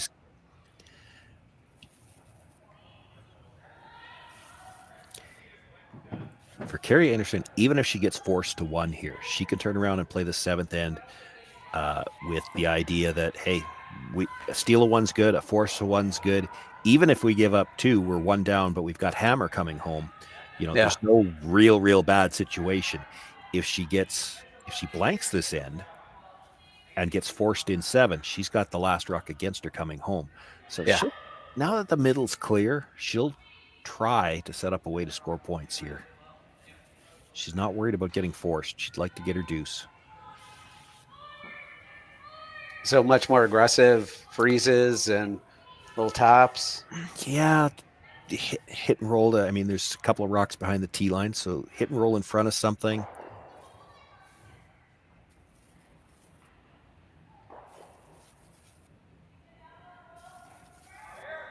Oh, there you go. Could make the double. Could make the double and roll all the way across in front of the other stone. Yeah.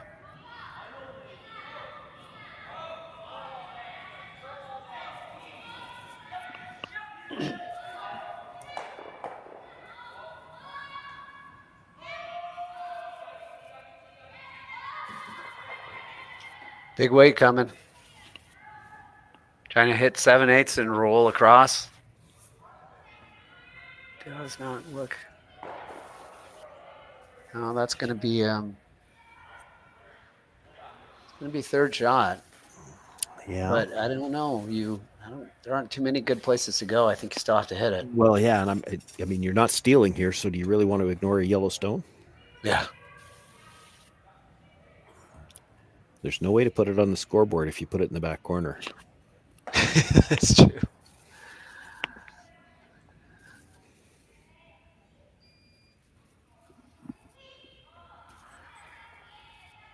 Try to bring it in, and you bring it in and sit 3. If you leave a double now and another double later, that rock ends up being on the scoreboard. You cannot steal here, with barring a colossal miss in the you'd have to get a couple of solid misses. You're playing for the force, so be careful not to force them to 2. Yeah.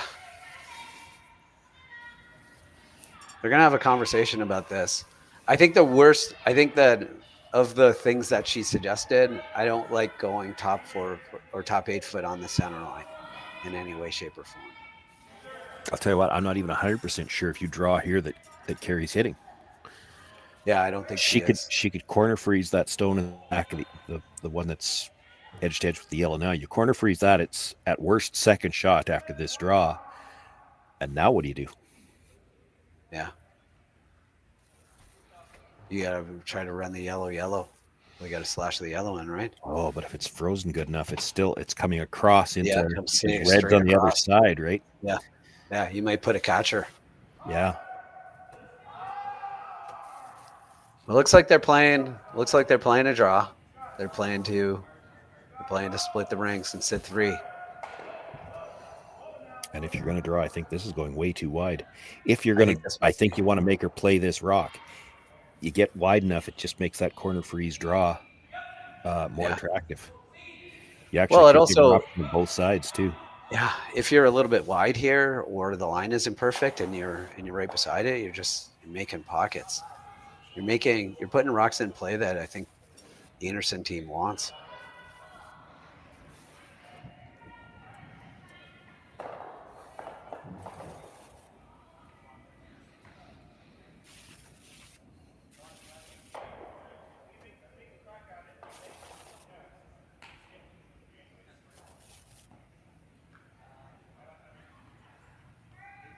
She's just hitting this. Yeah, you made the double too easy here.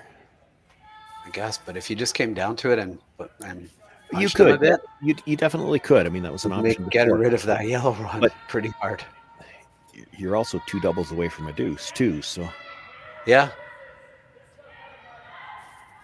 You make this one now, even if she knows hits it. I mean, it's still going to be there on the next one. If she ever rolls out or rolls to the middle.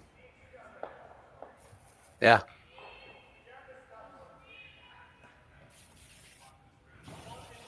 Nose hit, and then you've got a shot at it. Yeah, true. You could do it. You could look at getting it that way too. I think the key to this shot, I guess you have to nose it if you can roll a hair inside. Maybe it's not bad. But then, does Kerri ever just play the freeze on this? Well, on the one that she's about to hit, it's going to be high enough up in the rings. I don't know that she can get shot off. But second have to get shot. No, you don't. But second's a little bit easier on the other side, because on this side there's the rock that's on the other side. She can't get at it from the intern side because that yellow's in the way, right? So you get corner freeze on the center line side, and then if she jams it, it's spinning towards the middle.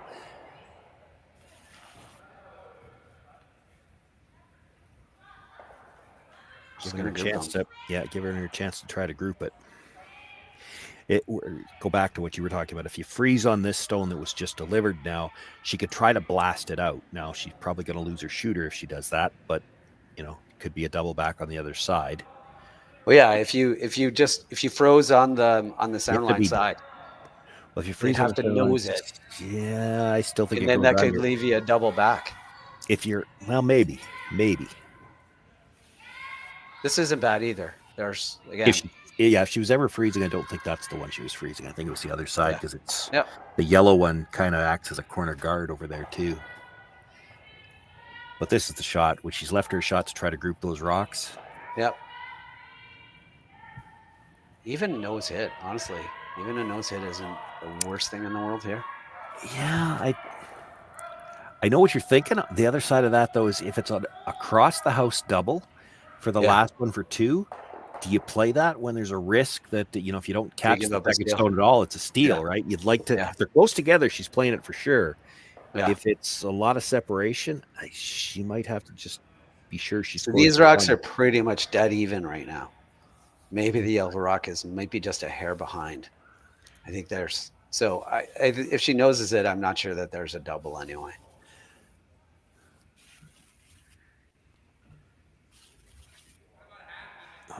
I think there is if she noses it. A thick double. And the nice thing about the thick double, we saw it a couple of ends ago when she had to make a choice, double or to hit and roll. She played the double, hit it a little thick, rolled across the top. Well, that's not going to be there. She's never going to be able to hit this thick enough to roll across the top. So that gives you, you could go for it a little harder when you can't roll out over the top. Right.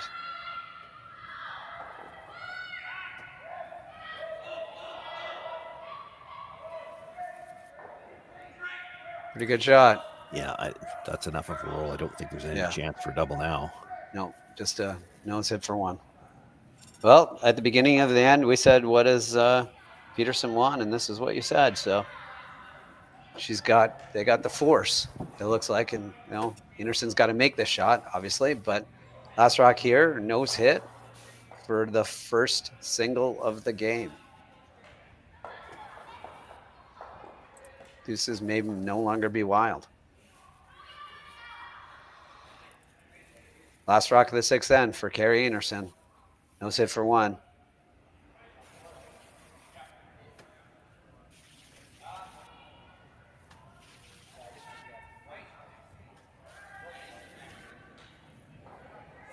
Sliding a little tight and poking things out a bit, but I think the weight is going to be fine.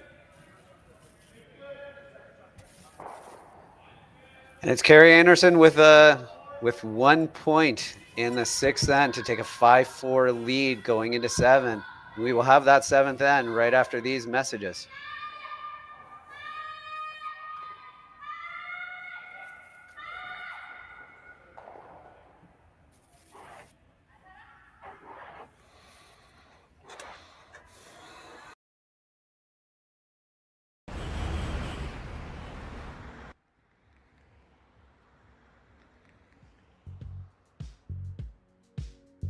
That's life. That's what all the people say. Hey guys, what can I get started for you today? Bananas away, regular? And I'll have the rip berry, but can I get vanilla oat milk and I'll add spinach and ginger? And can I substitute the raspberries for strawberries? Also add the chia and hemp seed, and definitely have the power booster and the collagen booster. And can I get that blended twice? Wow. For Alicia, custom chaos? One of a kind. You're one of a kind. Blister juice, freshly made your way.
Welcome back to the semifinal of the Saville Shootout between Kerri Einarson and Tabitha Peterson. The 7th end here, Einarson has a 5-4 lead. Peterson has the hammer. My name is Matt Hames, and I'm joined here by Sean Joyce. Sean, what do you think so far? It's been a good game. It's interesting to watch the strategy develop. We've talked about that a few times. Kerri Einarson last end just did not want to see a blank end very bad. She got out of the situation where she had to worry about a steal early, took her chances to try to score 2 with splitting the house, never got anything really set up, but she, as I mentioned earlier, she was content to score 1 if she had to in the 6th. She wanted to make sure she kept the lead. And now here in the 7th, that dictates her strategy. She's looking to see a single point go on the board one way or the other. She doesn't care whether she steals 1 or forces 1. So she's going to try to keep the play in the middle, play a little bit aggressively. For the Peterson team, they will have their own idea whether this is the age-old discussion in the free guard zone. Would you rather be, coming home, would you rather be 1 up without last rock or 1 down with? And they will know what their preference is. And because of that, they'll have an idea, there's going to come a point in this end somewhere probably in the second stones where they have to make a decision. Are we trying to score 2 here, or are we trying to blank? Yeah. And how they would prefer to come home is what's going to make that decision for them.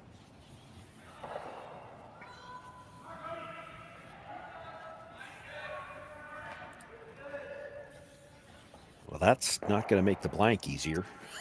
No, but they got 1 over. They've got a biter. A biter is definitely going to cause a little bit of stress. Well, it might dictate the play for them too, right? Like if you don't Yeah. think you can blank, you have to play for 2 here. Right. This is the 5th stone of the end. After this one, I would expect her to make a play on the guard anyway, but you know, if she's sure she's playing for 2, and this is a little deep, you may see them play aggressive, play the draw.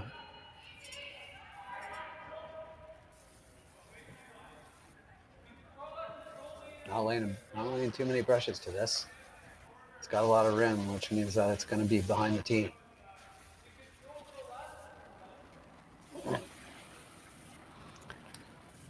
Do you freeze to it? I'm peeling the guard all day long. I mean, the blank is kind of back in play because of where those rocks are at the back. Not that you could. I mean, you could play if you really want to play hard for 2. You certainly could play the draw. The scary part is you're playing the whole end around the middle, and that's when you can get forced or even give up a steal. I like the idea of the risk-free deuce or the blank. And ignoring a center guard is a little dangerous. Yeah, it certainly doesn't bring risk-free out of the. No. You don't even have to straight peel. Like you could get rid of the center guard and roll to a corner guard if you want to play for 2 yet. I don't like leaving the center guard there. You got a chance to deal with the middle. The earlier they're going to have a conversation about it, and this is the big conversation, right? This is seconds. Well, seconds last. So, do you want to go, or do you want to try to keep things wide open? Seconds first. It's a little earlier still. Oh, seconds first. Yeah, sorry, seconds first. Well, and if you decide to play the guard, you know, are you straight peeling it, or are you hitting and rolling to a corner guard? Which, you know, that's kind of the combination. It defends against playing in the middle, and it still gives you a chance to play offense on the corner. I kind of like that. I like rolling to the left. Yeah, I don't know if I love this, but it's certainly going to make for an interesting end for us. You roll to the left, there's the danger you jam it on your biter. So I'd try to roll in front of the biter. Or you're talking the skips left. That and out of the corner of my eye, I saw something that was interesting. As soon as they decided they were playing the draw, of course, this is the second. Sometimes you have to manage stones. Well, she went into the corner and switched stones. Yeah. So she's obviously got one that they probably feels like it curls a little bit more. So when she's playing the come around here, they're using that for the draw.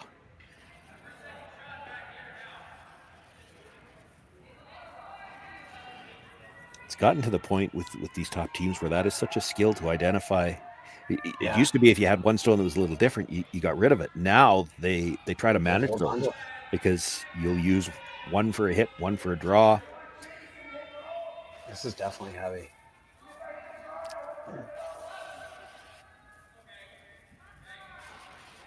Yeah, it's not a great shot, but it's not the worst result in the world. There's just going to be lots of red in the rings now, where blank is probably off the table unless they can make a runner and get rid of a bunch on this one. Probably have one more opportunity to run back a guard and get rid of some rocks, but it was probably only Peterson that wanted the blank anyway. Einarson was content to try to force the play this end a bit. Yeah. Oh, yeah. Again, like I said, a single point either way is great for Kerri Einarson. And if she happens to give up a deuce, well, she's got last rock coming home in a game where she's already scored 2 deuces. Yeah. I'm saying here, you got one chance. You can get a bunch of rocks moving here. You're probably going to have to play this runner.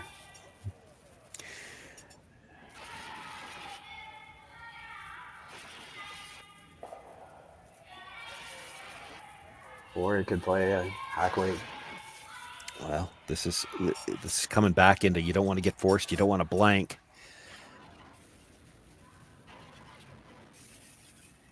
You make this hit, even if you don't catch the back one, you got to keep your shooter somewhere in the 8-foot. At some point in time, there gets to be too many reds there, and Kerri Einarson stops ignoring them all, and then you get a chance to make an aggressive shot of your own.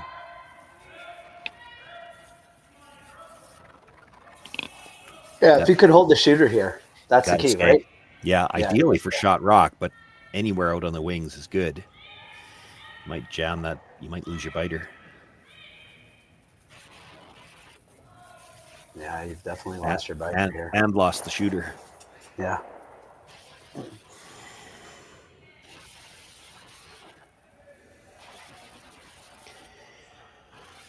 See if the lefty out turn can get this a little bit more buried.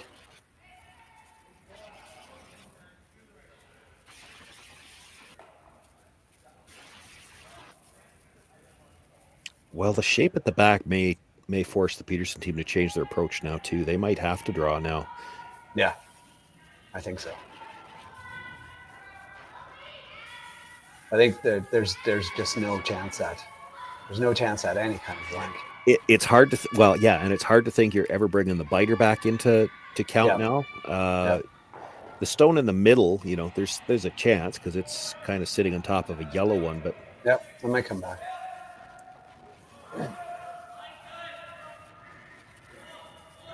It's actually second shot, I think. It is right now. Shot. Yeah. Not easy to get at shot rock without changing that though. Yeah. She's contemplating the guard again. Oh, I thought she was contemplating the yellow pretty much straight back. Because you got two ways that it could work out good for you. Straight back, you catch the yellow at the back of the 8-foot, make the double that way, and leave your shooter in a really good spot. Or if you just overcurl it a sliver, it's yellow onto red onto yellow. You get a couple of yellows out and you leave your shooter maybe partly undercover, you'd be sitting second and third. They're playing the out turn, come around. I think this is fine. You're at that point in the end where you definitely can't be looking for a blank now. You have to try to score 2, and maybe you have to be aggressive now. It's time to draw. You really want to get down to the back one here, because if you're T line, you're gonna leave a little tap. You're gonna leave a little run on the top yellow. Yeah, I know what you mean. I don't know if you want to be that deep though. You're with last rock. You come behind the T line, behind a center guard. You've really shrunk the rings. Yeah. And that's what they're playing for. I'm just saying. I'd have been tempted to let her play the angle tap, and then that should open up the middle too. Yeah. Now Kerri follows it down, fouls last shot, and not only you're trying to score 2, but both of those rocks that are going to score, if you're going to get your 2, you're going to have to be biting the button, and you can't see the button. Yeah.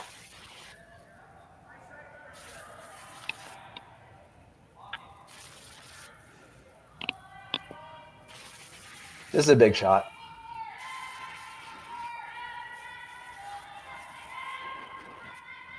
Mine looks pretty good. I want to be on it. Mine's good now. Just wait. And get inside even a bit. Yeah, that's pretty good, because now even the run back on the yellow, it's hard to get the 2 yellows out of there. Right. It's not going anywhere. No. You're going to try to score by covering the pin on both sides for your deuce. Well, and the first one's the harder one. You talked about trying to follow the lefty, and of course, it's the intern for most curlers that curl more. So that was Val's intern. I always remember when you start talking about lefty and righty, it's going back quite a few years. It was Richard Hart playing third for Glenn Howard at the Briar, and they were laughing about it at one point in time, because Richard, again, back to managing stones too. Richard had one rock that curled a little bit more. They played an intern draw at one point in time with Richard, the left-hander, with his rock that curled a little more. And when Richard came down, Glenn was just laughing to him. He said, "That's almost like cheating," because they figured there wasn't a right-hander on the sheet that could follow that shot. He had a lefty's intern with the curling stone, and he got buried around a rock into a spot that the right-handers there wasn't a chance they could follow it. He can do some magical things with the rock. I watched that a lot. That was probably one of the first teams that I can remember that actually they were one of the teams that they didn't necessarily kick the curling stone down to the lead. They would use it as a weapon. Yeah. Russ and Glenn did that too. So kind of always knew. Tried to identify those rocks and use them as weapons. Yeah, it's not just punt it to the lead. Just that's a weapon, especially if the speed's close. It's one thing if it curls a lot more, but the weight's different. That's a little harder to manage. But if the weight's close and it just curls more, that's you see so many teams. It's such a powerful skill to identify that now because that's a weapon. Yeah. Well, we're trying to just put this right on top. It's got a curl. Pretty good. It's a good spot. Yeah, she would have liked it to curl just a hair more. There's probably room for, if Val could throw again, she could get to the inside of that. Yeah, right. We'll see if a right-hander can. Like, that's the difference. I mean, they haven't scared the guard yet. No. Like, everybody's been getting by the guard by a lot. If she could just get to the nose of this, yeah, it's going to be a struggle. Although, Tabitha's got the intern edge of the button there's room there. There's lots of room for the deuce. Oh, yeah, there's lots of be room. at least 3 inches. At least 3 inches. But if she gets to the inside of the nose here where she shot rock, there's going to be less than 3 inches. And I don't. Right, yeah, if she can get to the inside here. She could get the same angle on the one that was just thrown that Val got on the one at the back. Yeah. Or it doesn't even need to be quite that pronounced, but close. Because then again, the angle, the run-in on the yellow, the angle's not going to be any good. Well, they're going hard to make it curl. No, this is close. Closer to the guard. Is she going to get by the one in the 12-foot? It's a good shot. That is a Real really good shot. I think she's got shot rock, too. Even if she's not shot rock, that might take away the possibility of the couple of inches that you had on the intern draw. Maybe not. Well, and the yellow tap back at the 12-foot is still dangerous, even if really, really super dangerous now. Like you can't play it, and it's dangerous to leave it too. Like, yeah. I don't think it does it. I mean, I guess it does matter. His shot. Ew. Don't you have to play the intern right now? I don't think you can. Like, you play the intern here, you make it perfect. Kerri plays the little run back, and you might not be able to score at all. Well, but it matters who's shot. If you think you're shot, then you guard it. Well, guard what though? That's the problem. Guard the run back, right? And then leave her that out turn again. And she's got the same shot. I almost right, but if it bounces out a tiny bit, you might get something good out of it. Jerry's too worried about being this smartass about the letter S. I need him to get my telestrator. If you could put it just a little higher than that, I think you want to get it around the guard, around the long guard, around that stone at the top of the 12-foot. Take away the same shot and take away the run back all at the same time. So put it full 8-foot. Right. All you need is a sliver behind that yellow one. Yeah. That's all predicated though on red being shot. If yellow is shot, that doesn't do you any good because now you might not have a shot with your last one either. So basically you're talking about I need to know who shot. Yeah. Yeah, I know who shot, but assume if red is shot, then the best shot is come around that high guard. I think buried behind that high guard and just past the other one to take away the tap. To take away both shots, the tap, yellow and onto the Nice try, Rory, but I think you're going to have to zoom in closer. That's really close. That's really close. It looks like red to me, but it's. I've gone back and forth already a couple of times, and I've said this before this weekend, and others, to be honest. I always find there's a bit of an optical illusion when you've got a yellow rock on a yellow ring or a red rock on a red ring. I find it distorts your view a little bit.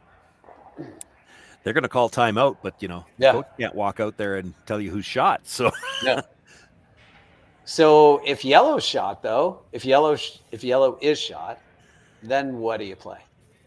Then don't you have to play the intern? I still think you throw the intern draw. There's a chance you're not scoring. If yellow's shot, I think you have to move something out of the front to make sure you have a shot with your last one. So you blast the double peel. I don't know if you want it coming back. Like right now, if just the long guard was out of the way, You could pick out the one that was just thrown. You could also chisel your own red one, which you could maybe play anyway. Like you chisel the red, it's going to spin up a little bit off the other yellow. Yeah, just throw it. I was thinking about that. I was thinking about just kind of, you throw it with like it doesn't, I guess you got to throw it with a bit of weight. But yeah, you don't have to whip it because you don't need to move it very far, depending on, again, it's because if it's not shot, it's really close. Play the straight double off the red onto the back yellow and that back. Yeah, just play it like that. Just try to hit a quarter, an eighth.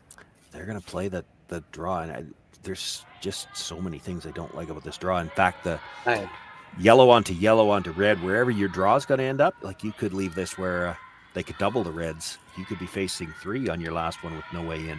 Unless you're even, if you're even with that top yellow, maybe.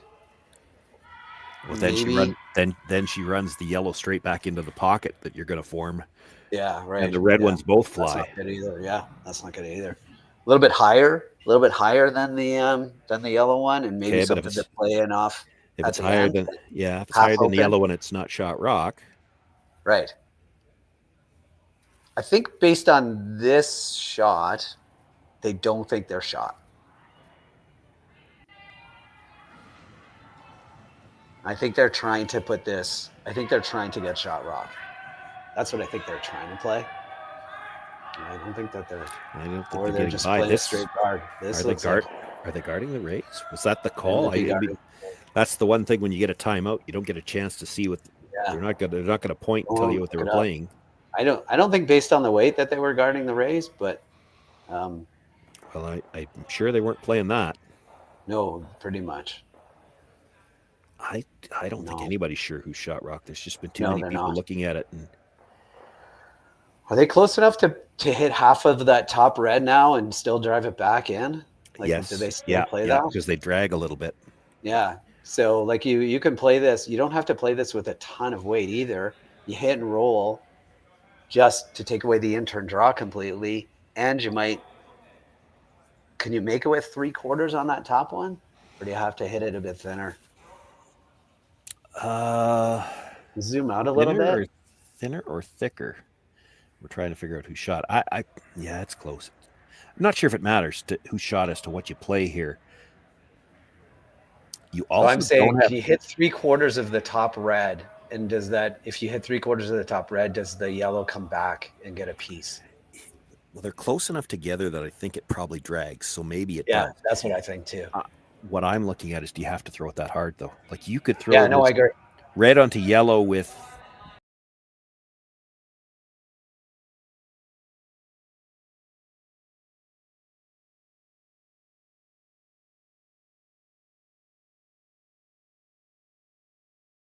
Well, because your shooter is going to roll over anyway a bit, right? I think with that kind of weight, I think you're going to get close to the nose. Yeah, which is fine. The closer you get to the nose, the better.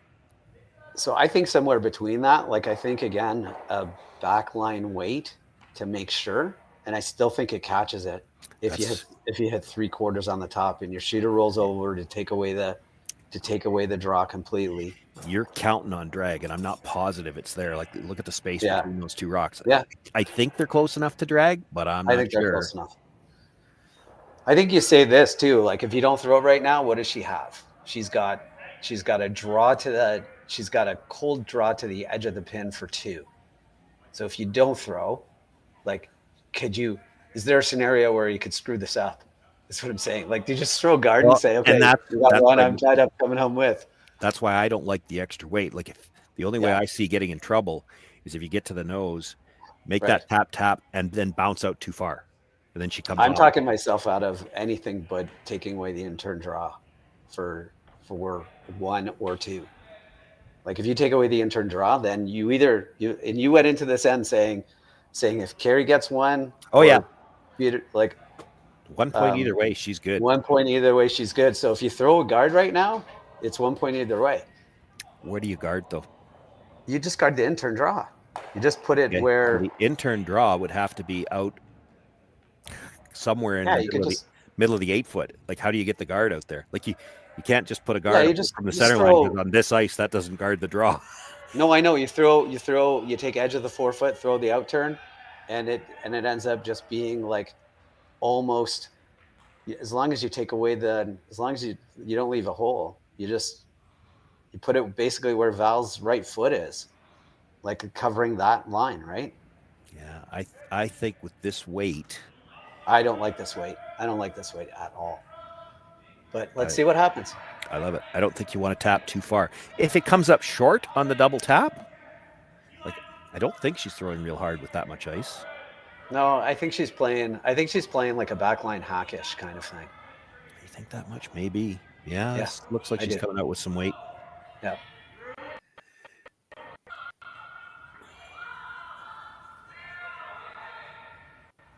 It's got a curl.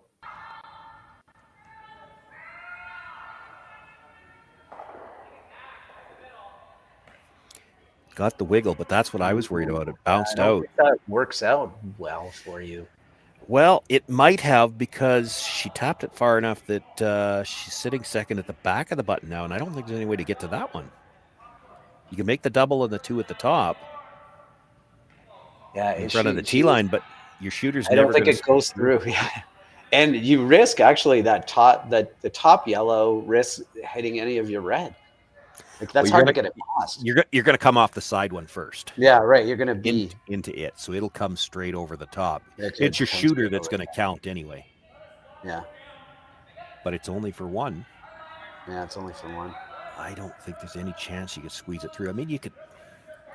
Boy, it might even be too risky to try, because if you hit, so just get by the one that's touching the center line, hit the one on the edge of the button as thin as you can. Come to the back end of that and hope it comes back. But the problem is, because you're hitting the one on the center line second, if it does come back, it might miss the one at the back. Yeah. I think this is a shot for one. With that ice, I think she's trying for more, though. Like, she's planning to throw weight. You cannot hit the one on the center line first, because like you said, you hit the one on the center line first, it's going into the red. All right, last rock here in the 7th end. It's going to be moving. A little out. Yeah, it's moving out off the release. Yeah. Boy, they carved it. Yeah. That was what I was worried about. That was the danger. It spilled the other way off the second stone, and it's a steal of 2. Steal of 2 here in the 7th end. Big steal of 2. That was a lot of fun. And we're going to be back with the 8th end after these messages.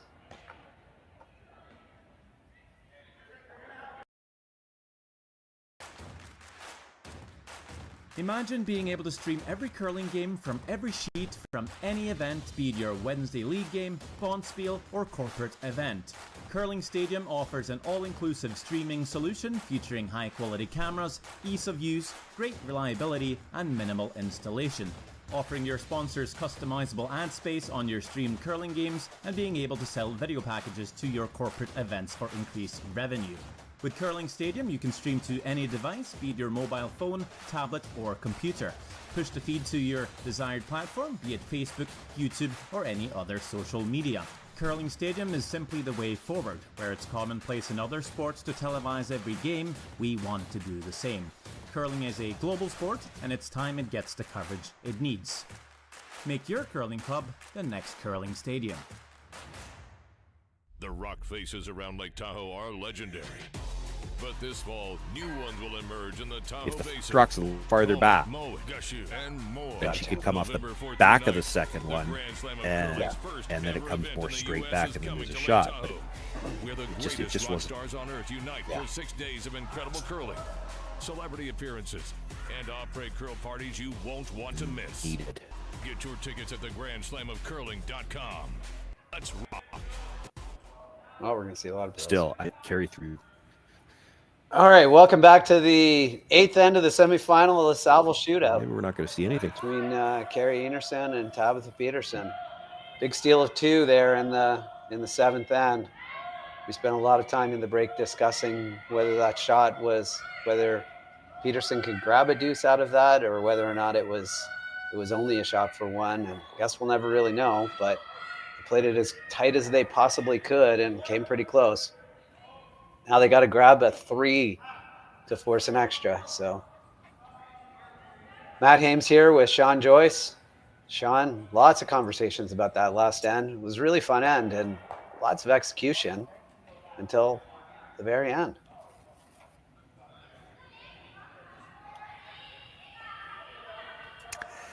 Yeah, maybe just, she wanted the deuce, desperately wanted the deuce. I just don't think the angle was there. Well, obviously it wasn't shit the way he needed to hit it, perhaps. And it just continued to scoot through.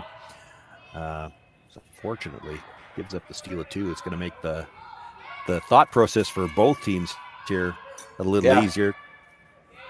Einarson put rocks in the back corner, which she can't do for the first little bit. And Tabitha's going to have to play aggressively to try to set up a 3, which, it's not impossible with 5 yards. You just need it.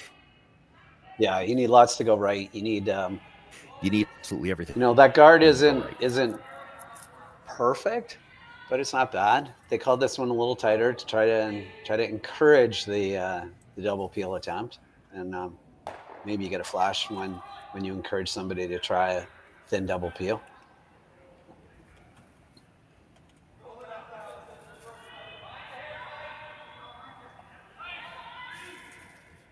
Never really sure where to go with this rock. Einarson's deciding to just try to choke off the higher guard here. Come around, be wide open, top 8 foot.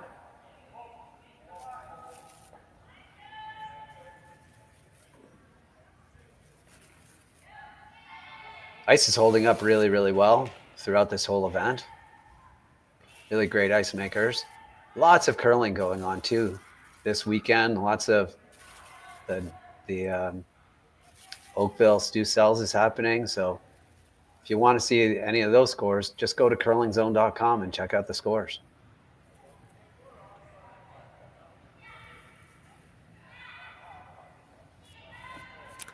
So with that being the stone of the end, now we'll see the hits start. Yeah.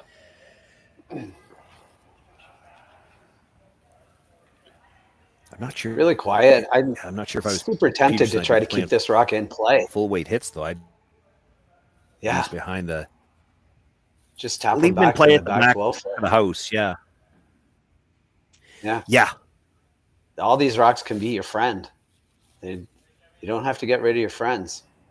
You want to get rid of your enemies, not your friends. I think this is a little bit too strong of weight. You don't need to make this rock go away. You're right. You could ignore them. I get it. It's the tip. Yeah. You want to deal with the middle, but you don't have to deal with it by making it go away altogether.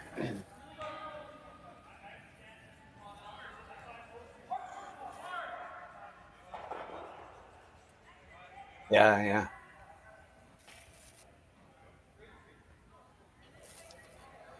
Well, she makes this. She's going to leave a stagger. So what you do, if she makes the shot, great. Perfect. The way that she just called it, sort of into her own rock, and remove this rock. Then you come around the corner guard. They peel the corner guard, and then you've got an in-turn around a stagger if you want. So you still have a possibility at 3 if they make the shot perfectly.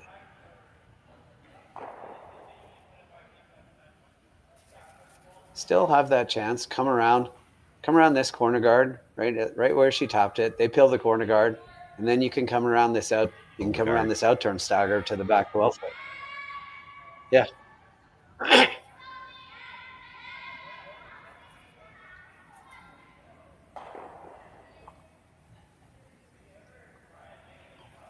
Let's make this, sink this.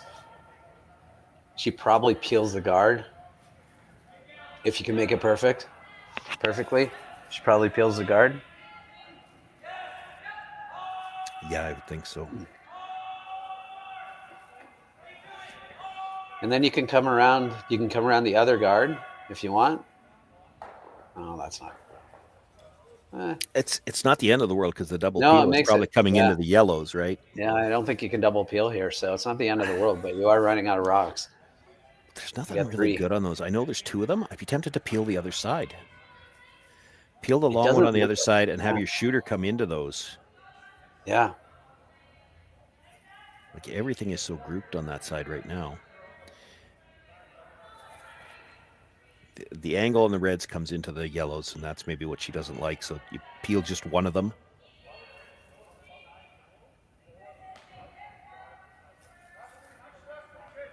I would rather peel the top one than the closer one, actually. Probably I don't think you can easier. come around the closer one. Well, I think you can, but I think the issue is you come off the closer one, you're probably disturbing your own rocks in the middle, and you'd hate to do something for her, like push one of your own rocks behind the tee line. Right. This way, it's just a straight peel. You roll the shooter all the way across and out of play. Yeah.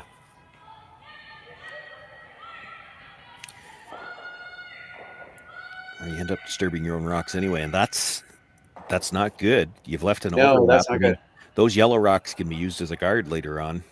Yeah.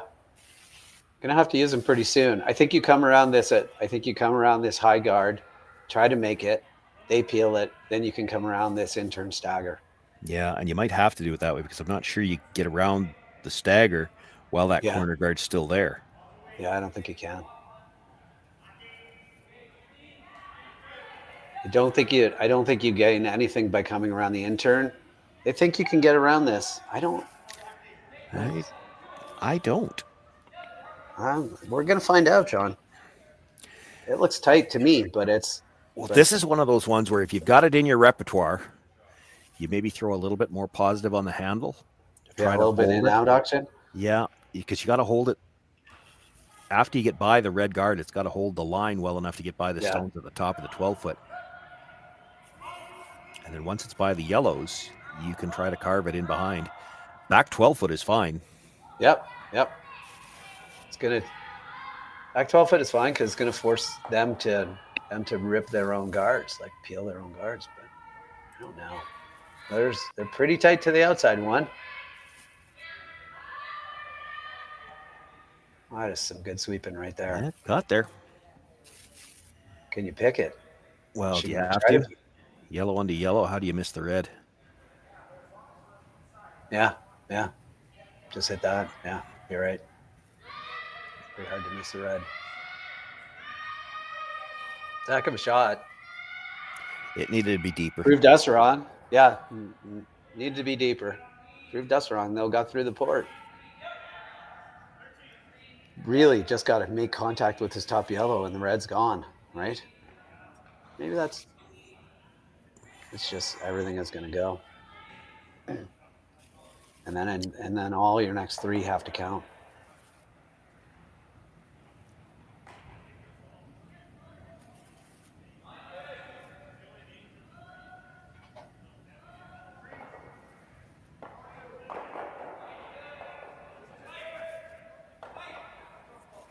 All right, well, got to make some rocks count now. Yeah, and that's not the way to do it, I don't think. She's not taking enough time to look at this. I think you got to try to come around that yellow that's in the 8-foot. Yeah, I agree, because that's where your two guards are. Yeah, exactly. Like you make this, she's just going to peel the red guard, and then she's got an open hit on her last one. Yeah. You need to get behind two guards right here. Yeah, and you do have it. I mean, she left you a chance with that rock in the 8-foot. You come around that, she can't peel both guards that are in front of it. Yeah. I mean, you're really up against it trying to score 3 to tie. You're up against it, yeah, definitely. But the math doesn't work for this shot. No, exactly. She peels the guard, and then it's a wide open hit with the last one. You can't throw another guard. Yeah.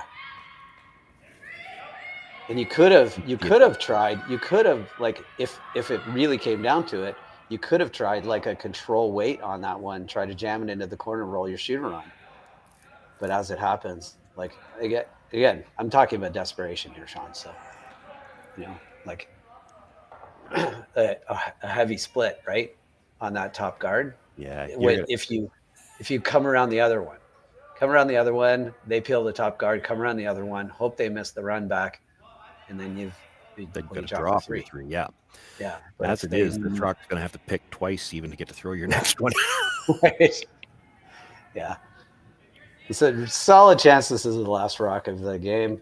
This has been a really fun game, well played game by both. It's a little tough shot in the 7th that she's going to want back.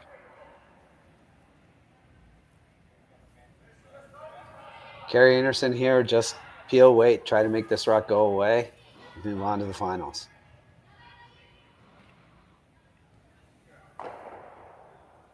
And there we go. She's going to play it, though, because there's still a chance. Do you play? I mean, you got to play it now, but... Yeah, I guess Yeah, if why you're gonna play it not? at all, you got to play it now. It's which way are you playing it? You play it center line out, double. I mean, you could just play it on the double on the reds and hope. It's Kerri the misses. same shot the other way. You're playing the wick Yeah. the red to jam it one way or the other. Yeah. And your shooter's got to come across and get the other yellow stone. Yeah. None of this is good.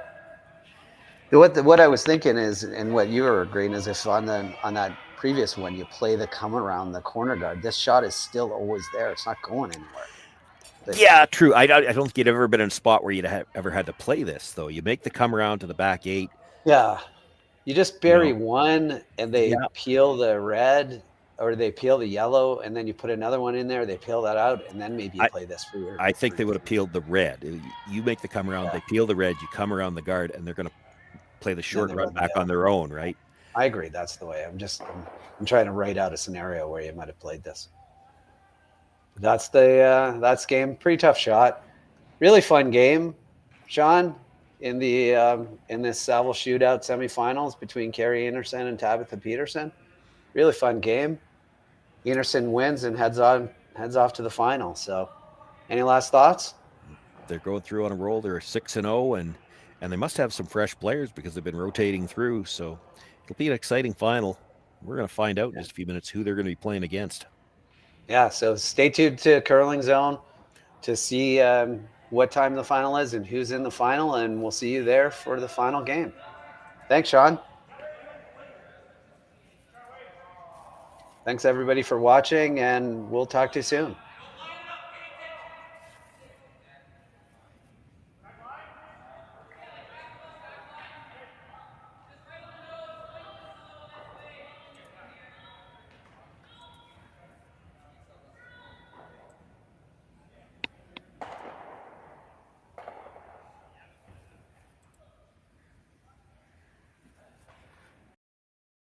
Live curling rocks. And this November, the best in the world are coming to Tahoe. Get your seats now at GSOCtickets.com. But hurry, early bird pricing ends soon.